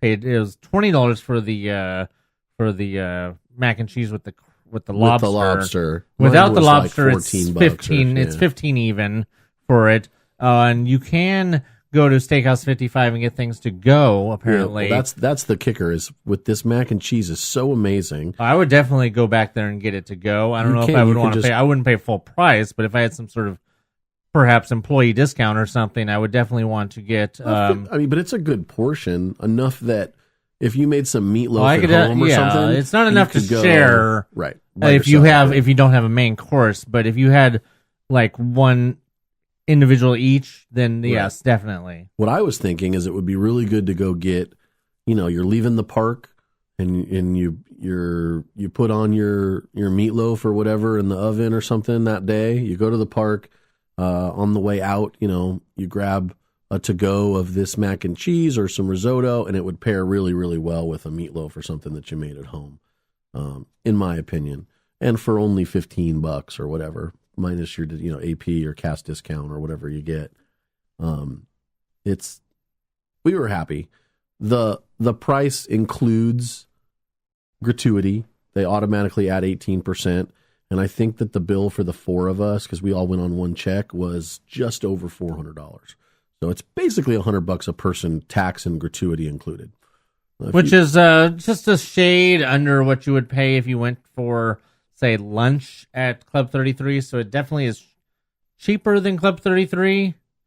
And you definitely get more portions, which is why I think a lot of people say that they prefer to they would actually rather go to Steakhouse 55 than go to Club 33, just because the portions are larger for cheaper amount. Club 33 is just all about the ambiance and everything. So now I think all I really have left now, I still want to go to Carthay, and I still want to go to Carthay for a snack only. And I still want to go to Napa Rose. Those are pretty much the only two high-end ones I have left. Napa Rose is next to in the hotel, right? Yeah, it's next to Storytellers. Yes. Okay, Napa Rose is the only one I really... Well, I haven't done a Ralph Brennan, but so Ralph Brennan and Napa Rose. I've actually been to Ralph Brennan's. It's not even that high-end. No. The ones I haven't done are Ralph Brennan and Napa Rose. I've pretty much... And now I've got to do Splitsville, too, but that's pretty much our... I mean, I don't have to, but right. I'll probably go there eventually. That's pretty much the only things I think I haven't eaten at. Would you say that Ralph Brennan's kind of similar to Blue Bayou they have the jambalaya? They have more of a selection than Blue Bayou, just because Blue Bayou is trying to be more, just kind of regular theme park type food, whereas Ralph Brennan can be a little bit more specific with the New Orleans cuisine. Okay, I think Ralph Brennan's better than Blue Bayou. I like Blue Bayou once again is just for the ambiance, right? I mean the rolls are good. The rolls are good to throw at people in the boats. Well, yeah, that too. But also they have really good soup. Oh, at Their the Bayou, like yeah. lobster bisque and stuff like that. Well, I do want to try Ralph Brennan soon, but we should maybe aim to do a dinner one night at Napa Rose or something. Right. I think it's worth it if you haven't done something nice like that. I highly recommend going to Steakhouse 55 if you have the money, or if you can go with somebody who can get a discount. I mean, you get 15% off with your an AP. Right, is that right? 15%? Yeah, That's with your Steakhouse AP. 55, yes, 15%. So I mean, If you were the when cast you're member, talking you get about flat 20. right. Well, I mean, when you're talking about what could possibly be a $200 bill for two people, 15 to 20% off is nothing to sneeze at, because you're talking about that's the difference between $15 to $20 basically. I mean, with 4 people, though, you could get like 2 mac and cheeses, 1 risotto, and a mashed potato and split that between everybody.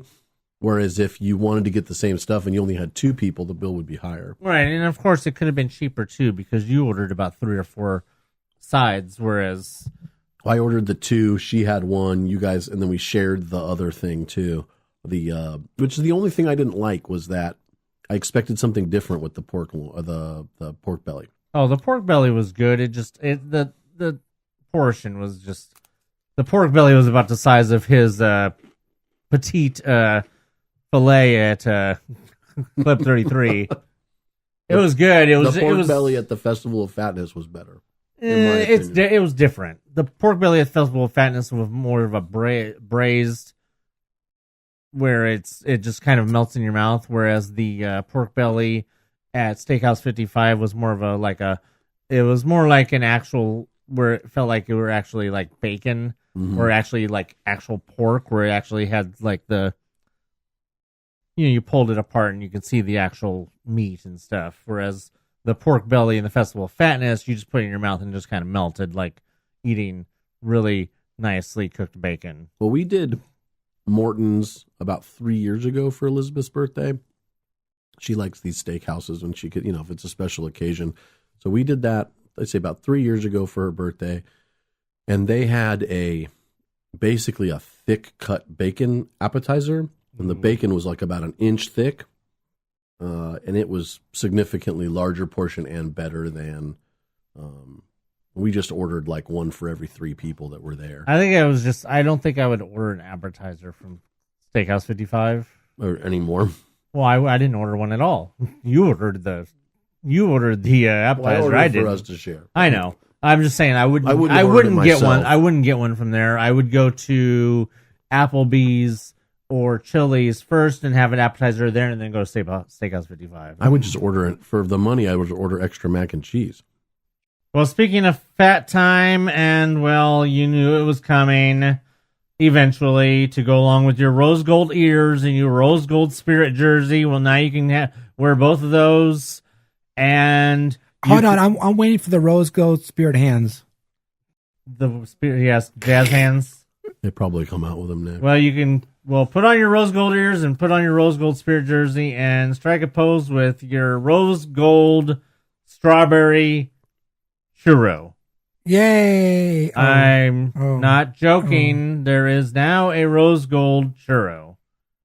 So if you and I don't know what this means, but if you're not basic enough, now you can get even more basic with a with a churro in your hand, because yeah. But you know what's even more important than the strawberry rose gold churro? What? The s'mores churro is back. No way. You didn't see that? I did you didn't not even see look that. at the article because you didn't care about the strawberry rose right. gold churro. You're right. So you didn't even open it. And you didn't see the fact that the s'mores churro has come back at the New Orleans churro cart. Oh, they moved it. Yes, they moved it. And now it is at the New Orleans churro cart. So if you missed out on the s'mores churro with the graham cracker dust and the marshmallow chocolate dipping sauce, you can get that at the New Orleans churro cart. The rose gold strawberry churros will be only found at the churro cart in front of Sleeping Beauty's castle. Right.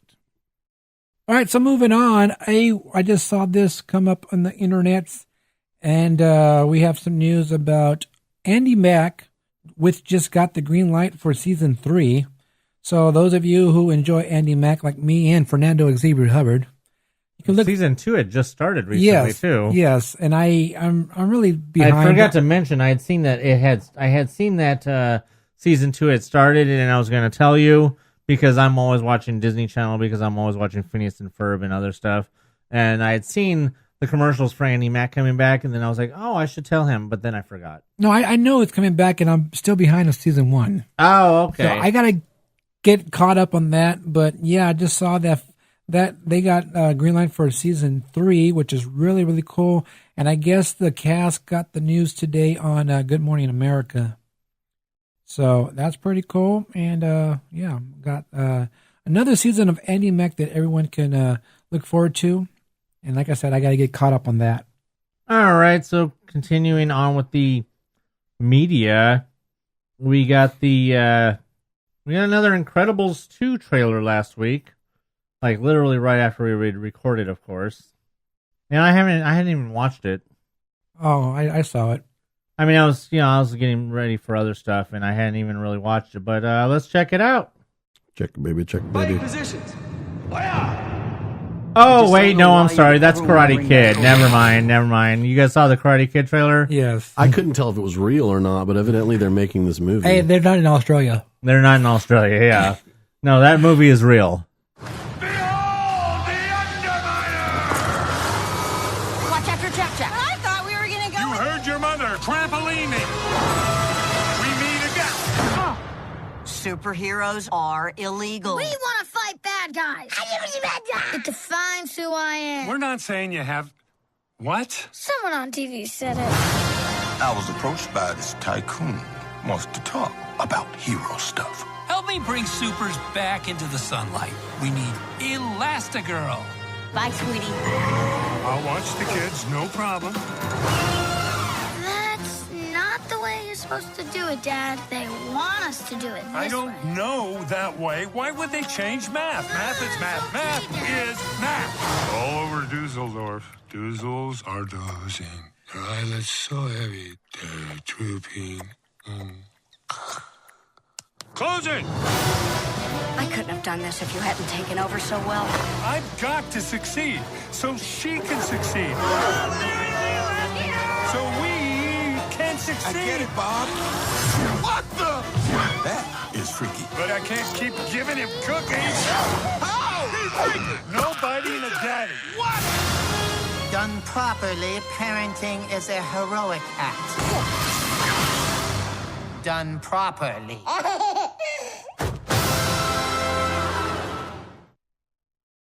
You know what's not in that? What? Ralph Macchio. It's a shame. I think he went to Australia. Yes. Yes, he did. All right, so yeah, for all you Descendants fans, they just announced that Descendant number 3 will be coming out in summer of 2019. Now, I still haven't seen part 2 yet. I think I missed the boat on that. I don't know, but I'm sure they'll be showing that pretty soon on Disney Channel again. So I have to catch up on that, see how that one was. But Wait, you missed the second one? I thought you watched it. I didn't get a chance to watch it. So you missed that and the little animated thing then. Didn't they do that animated thing? Yeah, they did the animated thing. I wasn't really interested in watching the animated thing. I seen a little bits of pieces of it, but I wasn't, trying to watch all that. I think it's just too much for me to try to keep up with. But I did want to see part 2, but I'm sure they're going to be replaying that anyway. So I'll check out part 2, and all the Descendant fans can look forward to part 3 in 2019 in the summer. All right. Well, we got the announcement this morning. We've been waiting for the announcement of when it was going to come out, and we got the announcement that Star Wars: The Last Jedi will be coming out on home video on March 27th. It will be available on digital March 13th. It will become it will not become anything. It will include, of course, many extras, including bonus features, including the director in the Jedi, which will be the big making of. It'll have 14 deleted scenes, audio commentary, and much more. So looking forward to that. Awesome. It's that time again. Evidently, we have mail. I have a lot of mail to get to. I begged and begged for months, and now it's happening. It's like my birthday, except it's not. Oh, yeah, I guess we'll start with Dan. Dan the man. We miss Dan. He could have been here, but he wasn't. It says, hey, MousePIRE guys, Dan here. Well, went in and visit the wall last week. I mean the park. Dirty how I went one night and the next morning the walls came down and we see the new brick. He said the weights weren't bad for anything, but took it slow due to my sick brother. He caught the flu at Disneyland. He said dirty handrails. That's funny. All right, question. He says, you may have already talked about this, but what do you think of the aesthetics of with the brick not matching in the hub? None of us have seen it yet, but if it's off, that would bother me. What is it not matching? I don't know, because it looks like the brick matches the. To me, it looks like the brick matches the sidewalk. I mean, the pictures I've seen, it looks fine. Yeah. I mean, like I said, the one picture, it looks a little bit brighter than in other pictures, which is probably how it looks in real life when the sun is shining on it, because, the brick's going to should look pretty bright red because it's brand new. I mean, unless he's implying, was there a different color brick? Unless that's what he's asking, but I've always liked the kind of different color brick look. Yeah. So, you're going to have to be more specific, Dan. We would have to go and look in person. Yeah, none of us have seen it in person, and maybe we'll realize what you're talking about. But I don't think Dan said, has he seen it in person? No, I just saw those pictures. Yeah, so he just saw the pictures. So whatever he's gathering is probably from the same pictures that I saw. So, I mean, if you're talking about the multicolored bricks, I'm fine with that look. I really like it. I mean, it's better than just having all red. Right. Because it gives it more of that classic look, like old-time Main Street, where maybe they don't always have the red brick to replace the brick, so you have that kind of cobbled together look of, obviously that's cobblestone. Right. So, I mean, you have that look. It gives it kind of that old look, and once people have walked on it enough, right, yeah. it'll start to look more old. So, all right. He says, "Oh, Jack, Michael's tip of the week. Since we used it this week, did you know that behind the counter of most stores you can buy any meds you may need, from cough drops, which my brother bought, to the pink, not gray stuff, and you get a discount with your AP?" I did not know that. I didn't either. Wait, one more time? Like all stores? You can go buy cough drops. You can buy Pepto-Bismol. But where? Stores in Disney. Apparently. Oh, they have, like, behind the counter, they have That's what he said. Little tablets, yeah. Pay attention. The way it was phrased was confusing to me. I would just go to First Aid and get it for free. Right, exactly. Most of that stuff you can get for free. Yeah, which is, I don't know why you would want to pay for it, unless, of course, you need a lot of it. Right. Unless you wouldn't want to, yeah. In which case, you probably should be leaving the park. And CVS, especially if you need a lot of the pink stuff. CVS is, or if you eat a lot of the gray stuff. Ooh, I want some of that. All right, yeah. So yeah, he says, "Well, hopefully get to the parks this weekend. Maybe I'll see you there." Dan out. Bye. All right, next email is from Stephanie. All right, she says, "Hey guys, with so many changes coming to the parks in the near future, do you think overall attendance will increase, or only increase during peak attendance days like summer and holidays? Have you noticed a trend at all in attendance since all these improvements came about?" It's fluctuated. I mean, for the most part, it's been as busy as it's always been. There are certain times during the weekdays, especially in the evenings, when the evenings dies down a little bit. The evenings seem to die down, especially this week. I know Rebecca was mentioning how it's been cold. It's cold, so anytime it's cold, you're gonna have people leaving early, especially people with kids, especially with the flu going around and all kinds of other I would say whatnots. That external factors like that play a huge role as well. Yes, it's they always cold. do. It's too cold. It's too hot. It's too rainy. Main Street's too flooded as last year. I got on Saturday. I got to the park right before 5, probably about 4:30 or so, and I parked in Jesse, and the whole buzz was empty still. Wow. So yeah, it does fluctuate. It does, because a lot of times Saturdays are really, really busy, and then, like I said, on Saturday it wasn't that busy during that time. A lot of people don't think about too is when all the passes are blocked out except for the top two. A lot of people just can't go. So Yeah. the attendance the parks are actually less packed than you'd think they would be. Saturday was the case because all the passes were blocked except for the top 2. Right. So if that's the only time you can go. I know my sister was there on Friday. She said it was really busy. But then Saturday, I heard it wasn't. I don't know. The crowds are a tricky thing. They're very tricky to figure that out. I think the best people to have it figured out are the ones that will give you an 80%, 90%, whatever, the websites, the crowd tracking websites. That's probably the best place to figure out if you're trying to plan a day or something. But I just know. I don't even go by those. I just know that it fluctuates. Those are not even. You don't think they're accurate? No. Where do they gain their information from? Guessing? It's kind of like the Farmer's Almanac. They're just using they're using previous years to determine what. Yeah, they're guessing. I don't previous year together with season, together with how's the last few days been, together with special events. They put all those factors together and figure it out. Are there any conventions in town? Stuff like that. So in other words, they're guessing, just like the weatherman does. Educated guessing. Yeah, it's still guessing. All right. I've known people who said, "Oh, I'm not going to go to the park because it's busy," and then we go to the park and it's not busy. So then and they said, "Oh, blah blah blah said mouse weight said this said no." Why don't you just ask people who are actually there? All right. Thank you for your email, Stephanie. Who's next? So we have a new emailer. Uh-oh. Whoa! But they're always talked about on this show anyway. So I don't know if it counts. Does it count? Is it Tim? It's not me. It's his better half. Uh-oh. I mean, better. It's from Elizabeth. Uh-oh. Oh, from his Elizabeth. I was talking about your Tim. She told me that as I was leaving, she goes, maybe I'll email. So we'll see what happens. All right, so here it goes. Her subject line is, hello. Hi. Who are you? Oh. She says, hi, guys. I listen to the podcast in my car while I go on errands. I think you guys are hilarious. My go-to snack is popcorn. I think it's yummy and delicious. I wish we had popcorn buckets like they do in Tokyo or Hong Kong. Right. I have a few in my collection. What go-to snack do you have to have while you visit the park, and what do you collect? And if you guys are lucky, I'll tell you what else I collect next week. Elizabeth, the Dumbo lady. Now, when she says few, that's kind of like a drastic understatement. Just a few. She's probably got 50 popcorn buckets in her collection. What's your go-to snack, Anthony?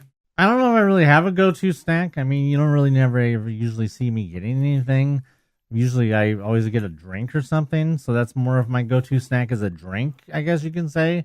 Yeah, I'm more likely to have a drink. I mean, because, we, obviously sometimes we've gotten funnel cakes before together and stuff like that. But I mean, it's not like I go out of my way to go buy a churro. In fact, I've never paid for a churro. Right. I mean, the only time we ever paid for a churro was that time we got the churro on May the 4th just to get the handle. Oh. I think that was the only time the last time I paid for a churro. Well, I paid for You paid for the s'mores churro. Yeah, and then the strawberry. Right. Was it sour strawberry? Strawberry rose gold?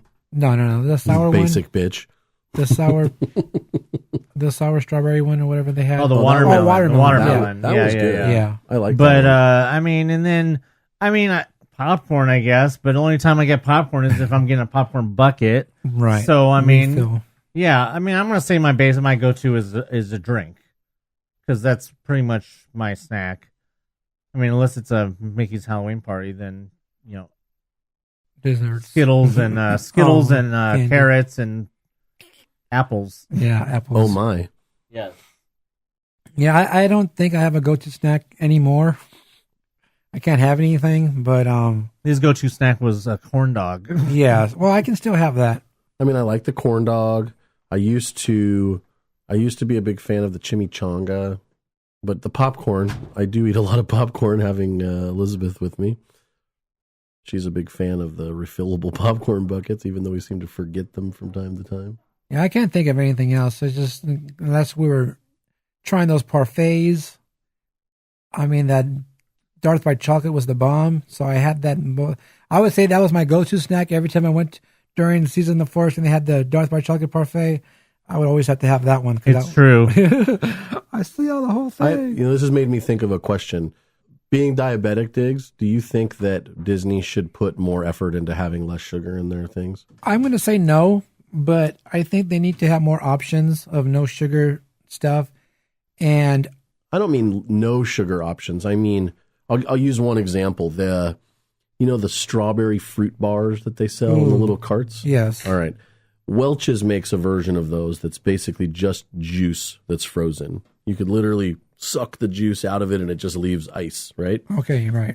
They have a grape and a strawberry and I think a lime version of the juice. They could easily choose to sell those items instead that are healthier and they're made with pure juice. Instead, they choose a version that has like 50 grams of sugar in it. Right. And I think that if they chose for you to offer an item that is just healthier in general and they would make the same amount of money on it, then why not? Right. A lot of their specialty drinks, especially like the one, I remember there was one that had like boba in it, and there was the little balls. Without the fat? Yeah, no Boba Fett, just boba, like little juice balls. It was one part of the Asian stuff last year. In fact, I think it might have been Lunar New Year. It's like sweet beyond sweet. Right. They could choose to do a less sweet drink and probably sell just as many. Oh, yeah. What was that one drink? That other drink you had that one time that was super sweet. What was the other one you commented on? The icy one? It was just a plain drink. Was it? I can't remember because I just think about the strawberry or the lemonade ones we had, and that other one was pretty good. Was the tea with the orange bulbas? That was pretty good. And I'm not a tea drinker, but I enjoyed that one. But I don't know. I think like amusement parks needs to have more stuff for people who are diabetic and don't want to have or can't have too much sugar, and, or just don't want it. Well, besides that, because for me, I don't like eating food with water. I just don't like it. I have to have something to drink, like flavor or something. And at Disneyland, I'm lucky that there's lemonade, and they have the light lemonade, and there's no sugar in that one, so I can drink that. And then I go to Knott's Berry Farm, and I love the punch there, the boysenberry punch, but I'm not supposed to be drinking that. But they do have Coke Zero there, which is something I've been drinking lately. It's all right. I'm not into the diet sodas, but I'll drink Coke Zero when it's available somewhere if I can't have a lemonade. I agree with what you were saying, though, is that they should have options for people that just can't have sugar. But I think that it's kind of like smoking, the smoking section thing to me, right? If you want to smoke, they're going to say, well, go over there and do it where you're not bothering anybody else. They made that choice for us. Right. It's the same thing with the sugar or with, they could easily say, we're just going to cut our sugar by half. And that way everybody that's coming here and eating stuff is just better for you in general, right? Or whatever it is. It's unfortunately that's the culture in America is very sugar based, and that's why we keep eating it. All right. Well, thank you for that email. Oh, I will say in response to Elizabeth's message, we do have quite a few popcorn buckets that are from Tokyo and Paris and a couple other cool places. So if anybody's looking for something specific or would just like to see what we've got from the other parks where they have much cooler stuff, you can message Elizabeth at our shopping page is Disneyland Personal Shopping by the Mouse Lovers. Did you see the Sully? The Sully is from Hong Kong, is the newest one. I'm trying to rack my head around how I'm going to get one of those. I'll tell you how you get it. How? Fly to Hong Kong? No. Wait till Pixar Pier opens up. And then they'll probably just have it. Yeah, they'll probably just have it. I already heard. It makes sense though that they're going to have the same stuff because a lot of the stuff that they've had in Hong Kong already is from here.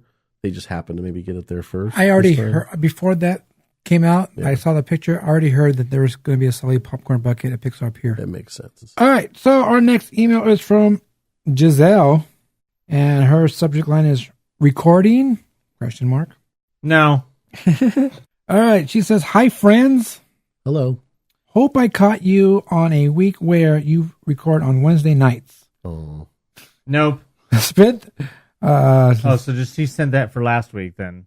No, she sent this today, but I don't know. But all right, she says, spent the long weekend cleaning my house and wishing I was at the parks.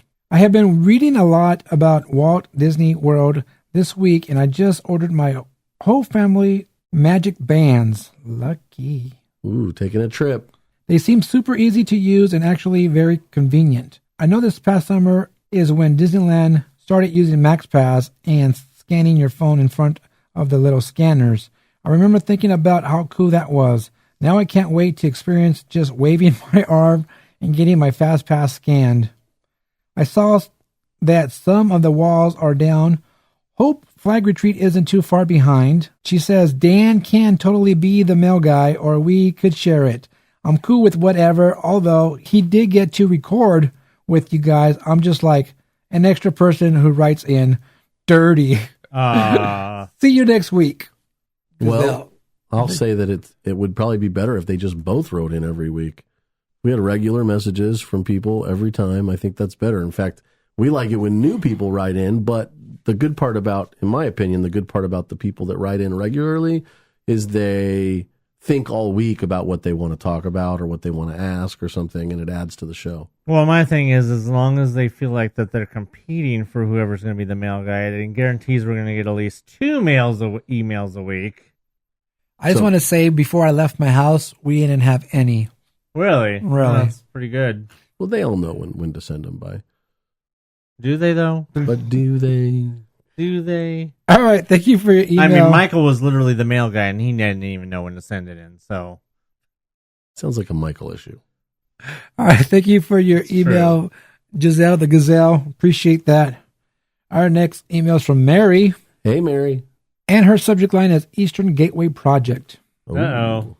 She says Disney bought the Carousel Hotel as part of the Eastern Gateway expansion, and since that idea has been scrapped, what do you guys think Disney will do with the hotel?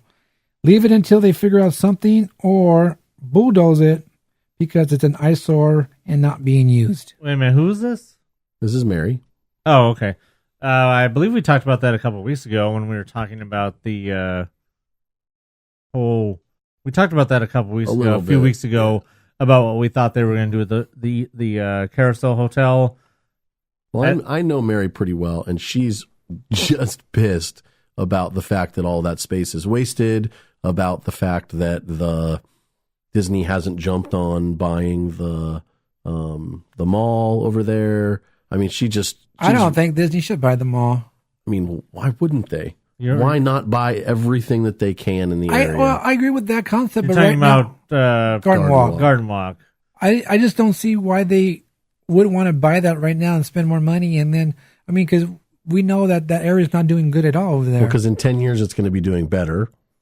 It couldn't be doing any worse than it is what's going on. Well, it's already been sold once, and the only thing I see is like I said, we discussed this a couple weeks ago, but I think that if they really wanted to do some sort of like a satellite extension of Downtown Disney or something like that, where they could have it where it's maybe themed a little bit better or something like that, because I mean, Garden Walk definitely has room to be revived, because there's absolutely really no stores, or I don't think over there.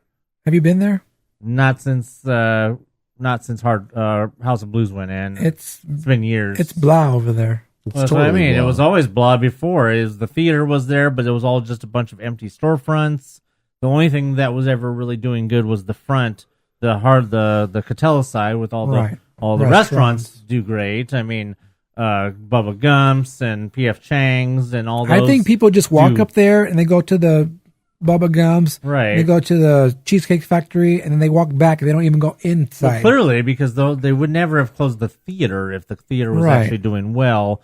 And of course, that theater just ran out, and then that theater was like super fake. Anyways, it was a fake. They called themselves an IMAX, that they had an IMAX, but it was a fake IMAX, and all of that. It was just really bad theater. Anyways, but I mean, yeah, nobody ever went actually into the thing itself. But I think that if Disney were to buy it, they could put in more branded names in there, and they could revitalize the whole thing, because otherwise, if somebody doesn't revitalize the whole area, House of Blues is going to end up suffering, and they're going to end up even worse off than they were when they were in Downtown Disney. Right.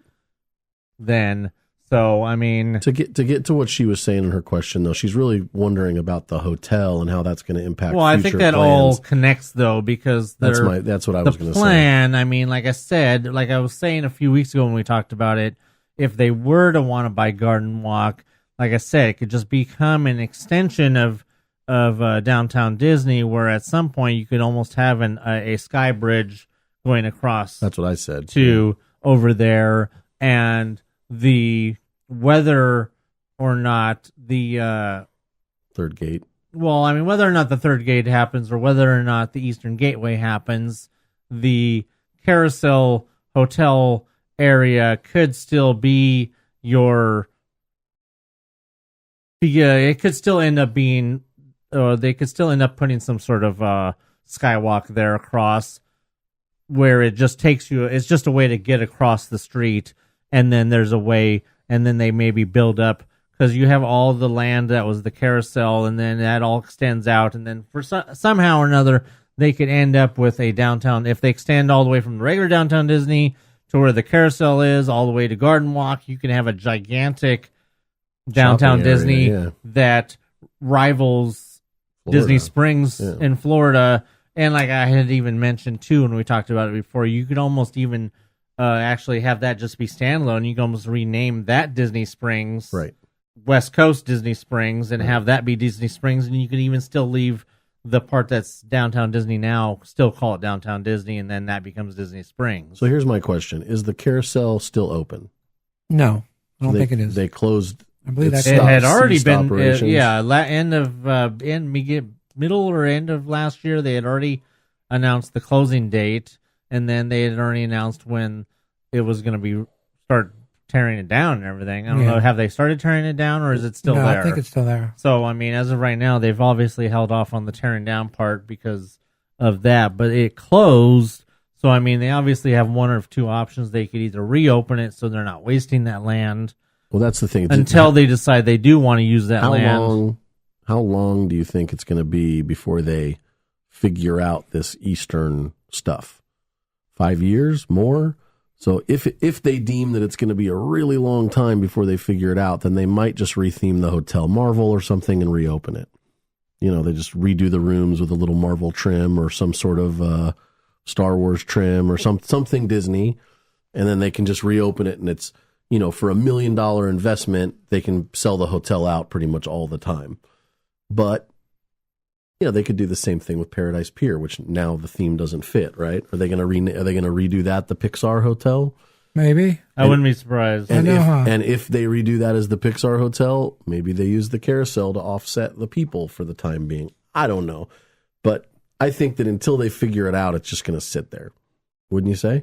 I mean, it's just going to... Yeah, they're not going to do anything until they know what we do know that Disney has no problem wasting space. We discussed it earlier in the show about how they waste space. So they've got two options. They either retheme the hotel and reopen it up, or they just let it sit there until they figure out everything east of the parks. To me, it would make the most sense to have a sky bridge that goes over through the Carousel Hotel area to a parking structure in the back that connects to another sky bridge to Garden Walk, and then on the other side of Garden Walk, another sky bridge that connects over to the eventual third park starting in K-Lot to Toy Story. That way there'd be literally a nonstop connection from Disneyland and Harbor Boulevard, where the monorail runs right there. There'd be a continuous route that connects all the way down to Toy Story, and they wouldn't have to touch the street at all. And I know that's a big project, but really Garden Walk is the only thing in between where the new parking structure was supposed to be, where Pumbaa, right? It's the Pumbaa lot, and where the carousel and all that is. And then the Disney Way is on the north side of Garden Walk, and on the south side of Garden Walk is Catella, correct? I mean, it would literally go from the very end of the new park, when they eventually, probably 20 years down the line, open this third gate, and it would connect all the way to Disneyland. There'd be, you know, you could foot walk it without being on city property. Wouldn't that make the most sense, really? I agree. I mean, I think that would be an ideal situation. I don't know if that's what we're going to eventually get, but it definitely is a good idea, and, well, I think we need to make it happen. We'll just take over everything. It's fine. There you go. Well, I think it's time. Hold on, for, I got it's some time money for, right here in my pocket. Oh, no, it's time for petitions. Those seem to do really well. Oh yeah. All right, moving on. Save the redhead and all that. Thank you for your email, Mary. Appreciate that. Thanks, all right. Mary. Next email is from Michael the Mail Guy. Whoa. It's a surprise. It says, Michael the OG Mail Guy here. Fighting for his rights. Friday at the parks and the start of the busy holiday weekend. Just because it's busy don't mean you can have fun unless you don't have MaxPass. I got it for the family, and I think they fixed the bugs because it was beautiful. He said many times he had 3 Fast Passes at a time. Most of the Fast Pass lines were 10 minutes or less, except for Space Mountain. Yeah, they got some kinks to work out up there. Longest Fast Pass line I've ever seen. 15 minutes to get inside the building. And then another 15 usually to get on the ride from there. Right. He said he highly recommends it for a one-day use, or if you always into rides, it's a must for $75 for the year. PhotoPass is a plus with MaxPass. It's crazy crowds, but I made the best of it. Did lots of walking, rides, and spending money shopping with at a 35% discount for my purchase. Thank you to my cast member friend. Whoa, breaking the rules there, huh? It says Lunar New Year food looked good, but only one disappointed. My wifey got the faux bowl, and I got the pork spare rib, I think, and rice with some other stuff. He said tight asses on the food again. I will send Dick's pictures. It was hit and miss. Fun times once again at the parks, and I will be back again with everyone for Glow with Michael. Fourth annual Glow with Michael, but fourth annual Glow Disneyland and Pajama Jam returns this weekend, Friday night at Disneyland and Sunday half day till night at DCA. If you guys want more information on that, go to One Big Disney Family Entertainment on Facebook. Hope to see some MousePIRE listeners at the event. And he says we will have a friend Melody from Mom's Vlog 80. We'll be there as well this year. Love and shout out to her son Elijah. Rest in Disney Paradise. All right, question. The walls are coming down. Do you like what you see with the bricks added? Does it make Main Street pop that much more better? I think we answered that question already. All right, so this question I'm going to ask to Tim. What is your view of the new Kingdom Hearts 3 trailer? I think the trailer looks awesome. I haven't played since the first game or second game.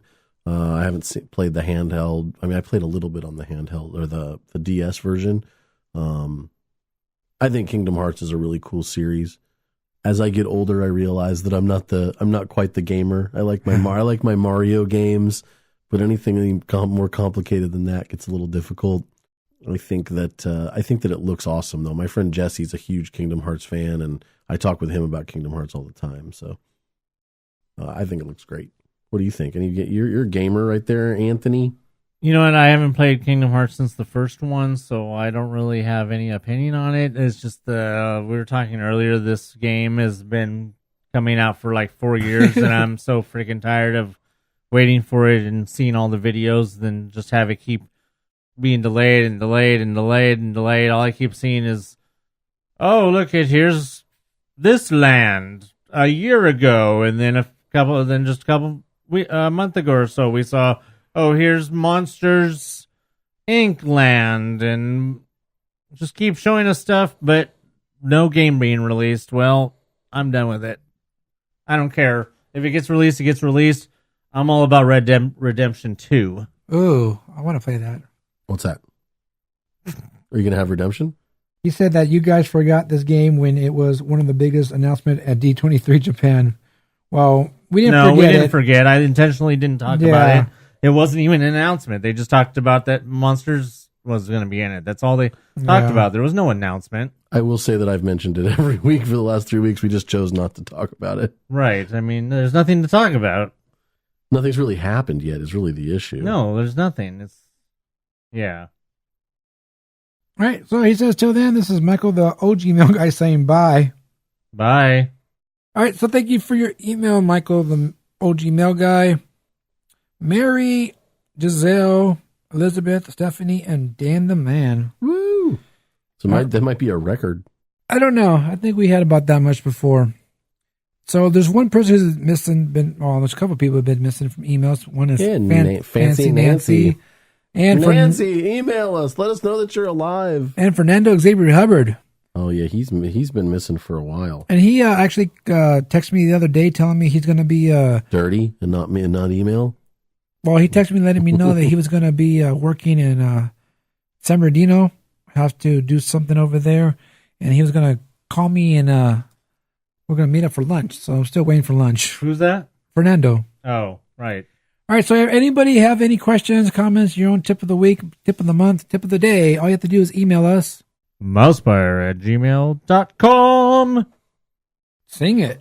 I did. Woo. All right, so don't forget to help support the podcast. Head over to patreon.com/MousePIRE.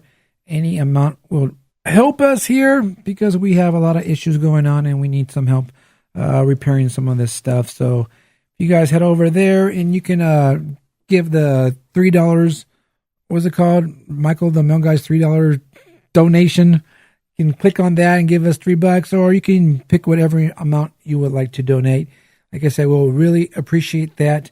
Head over to patreon.com/MousePIRE. Help support the podcast.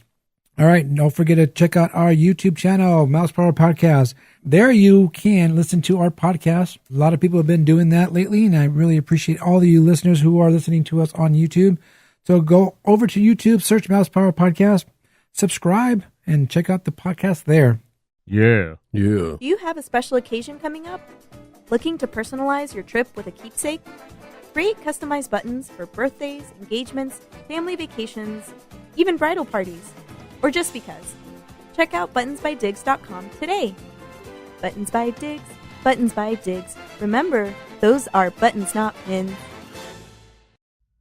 Bye. Exactly. Oh, wait, almost there. But yeah, this is going to do it for this episode of the MousePIRE Podcast.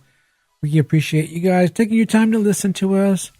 Just like Elizabeth does when she's running errands. She's listening to us in the car, thinking about her popcorn bucket. So yeah, we appreciate all you guys listening. And Anthony's over here eating pretzels. And we've been eating pretzels all day long. Okay, maybe not all day long, but anyway. I'm just going to put the whole thing in my mouth. Oh, crap. All right, so hey, we told you the walls are coming down. And that's a good sign. And but nothing about Chris Jericho? No, Oh, okay. not that wall. Oh, not that wall. Okay. Not yet. But yeah, we'll be having the March 15th. The vehicles come back to Main Street, either 15th or 16th, one of those days. And we'll be having the flag retreat this Friday on the 23rd. That's pretty cool. Can't wait for that.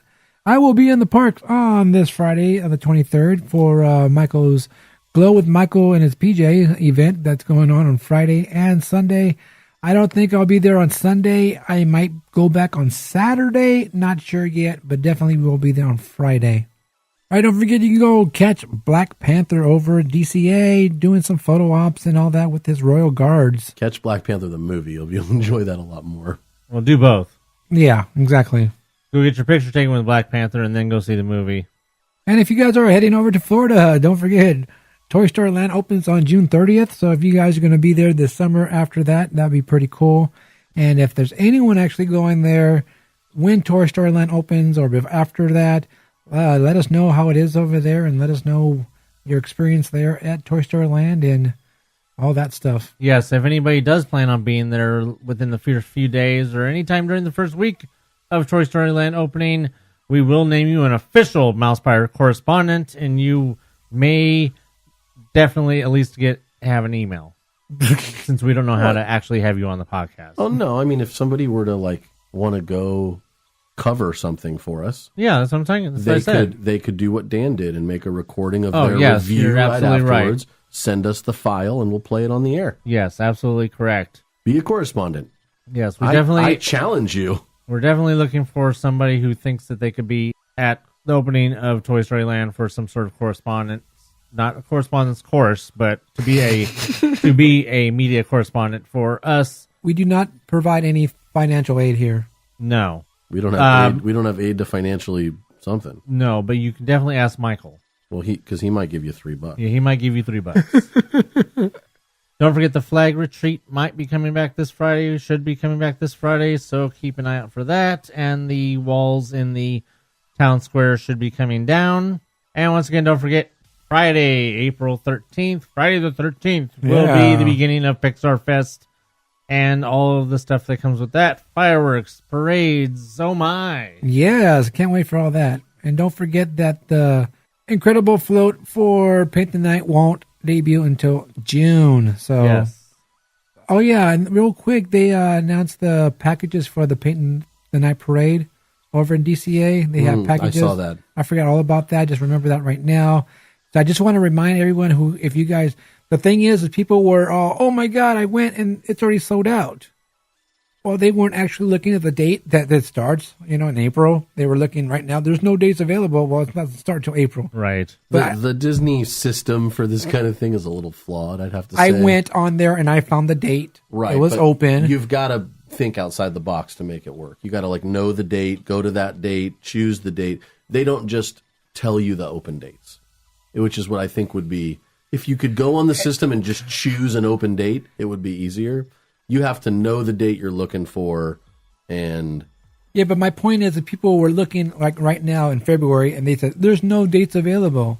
Well, because they're looking at the wrong time. Exactly. Yeah. So that's my point, and I just want to remind people, if you are getting these package deals for the dinner or whatever they're offering, and you want to see the new Incredible float, that's not until June. So if you're expecting to see that float, you're not going to see it, and don't complain and go to Chamber of Commerce because you got the package and the float wasn't there. Of course, as always, get all this information and more from our social medias. We are, of course, MousePIRE on the Facebook and at MousePIRE on Instagram and the Twitters. I am at Dubex4Life, the number 4, Dubex, the number 4, and Life on Twitter. Check it out and all that stuff. And if you're interested at all in whatever I saw or anything from the Doctor Who convention, then be sure to check that out also. I'm Tim. And you can find me the same ways as always. Tim Fresh 1 on Facebook. There's a hyphen between the fresh and the one. As I mentioned, Elizabeth, who wrote in this week, has a shopping service. If you live out of town or don't have a pass and need something from inside the park, you can message the shopping page as Disneyland Personal Shopping by the Mouse Lovers on Facebook. Or check out our My Disney Garage Sale group, which we were just talking about a second ago. Also, Mouse Lovers 1313 is our fan page, so check those things out. You can follow me on Instagram at Baloo1313. Also follow Buttons by Diggs on Instagram. There you will see when your button order going out. And don't forget, it helps support the podcast. Visit patreon.com/mousepire. Any amount will be greatly appreciated. Or you can head over to dgpclothing.com, purchase some MousePIRE gear that would also help support the podcast. That's D as in Donald, G as in Goofy, P as in Pluto, clothing.com. And don't forget to head over to YouTube. Check out our YouTube channel there, MousePIRE Podcast, and listen to the podcast on our YouTube. Yeah. Hashtag buttons, not pins. Until next time, remember, it's not about the size of the meat, it's about how it's cooked. So for Johnny Lawrence, Doctor Who, and Caleb Doom, I'm Anthony. Who? I'm Tim. I'm Diggs. Bye. Bye.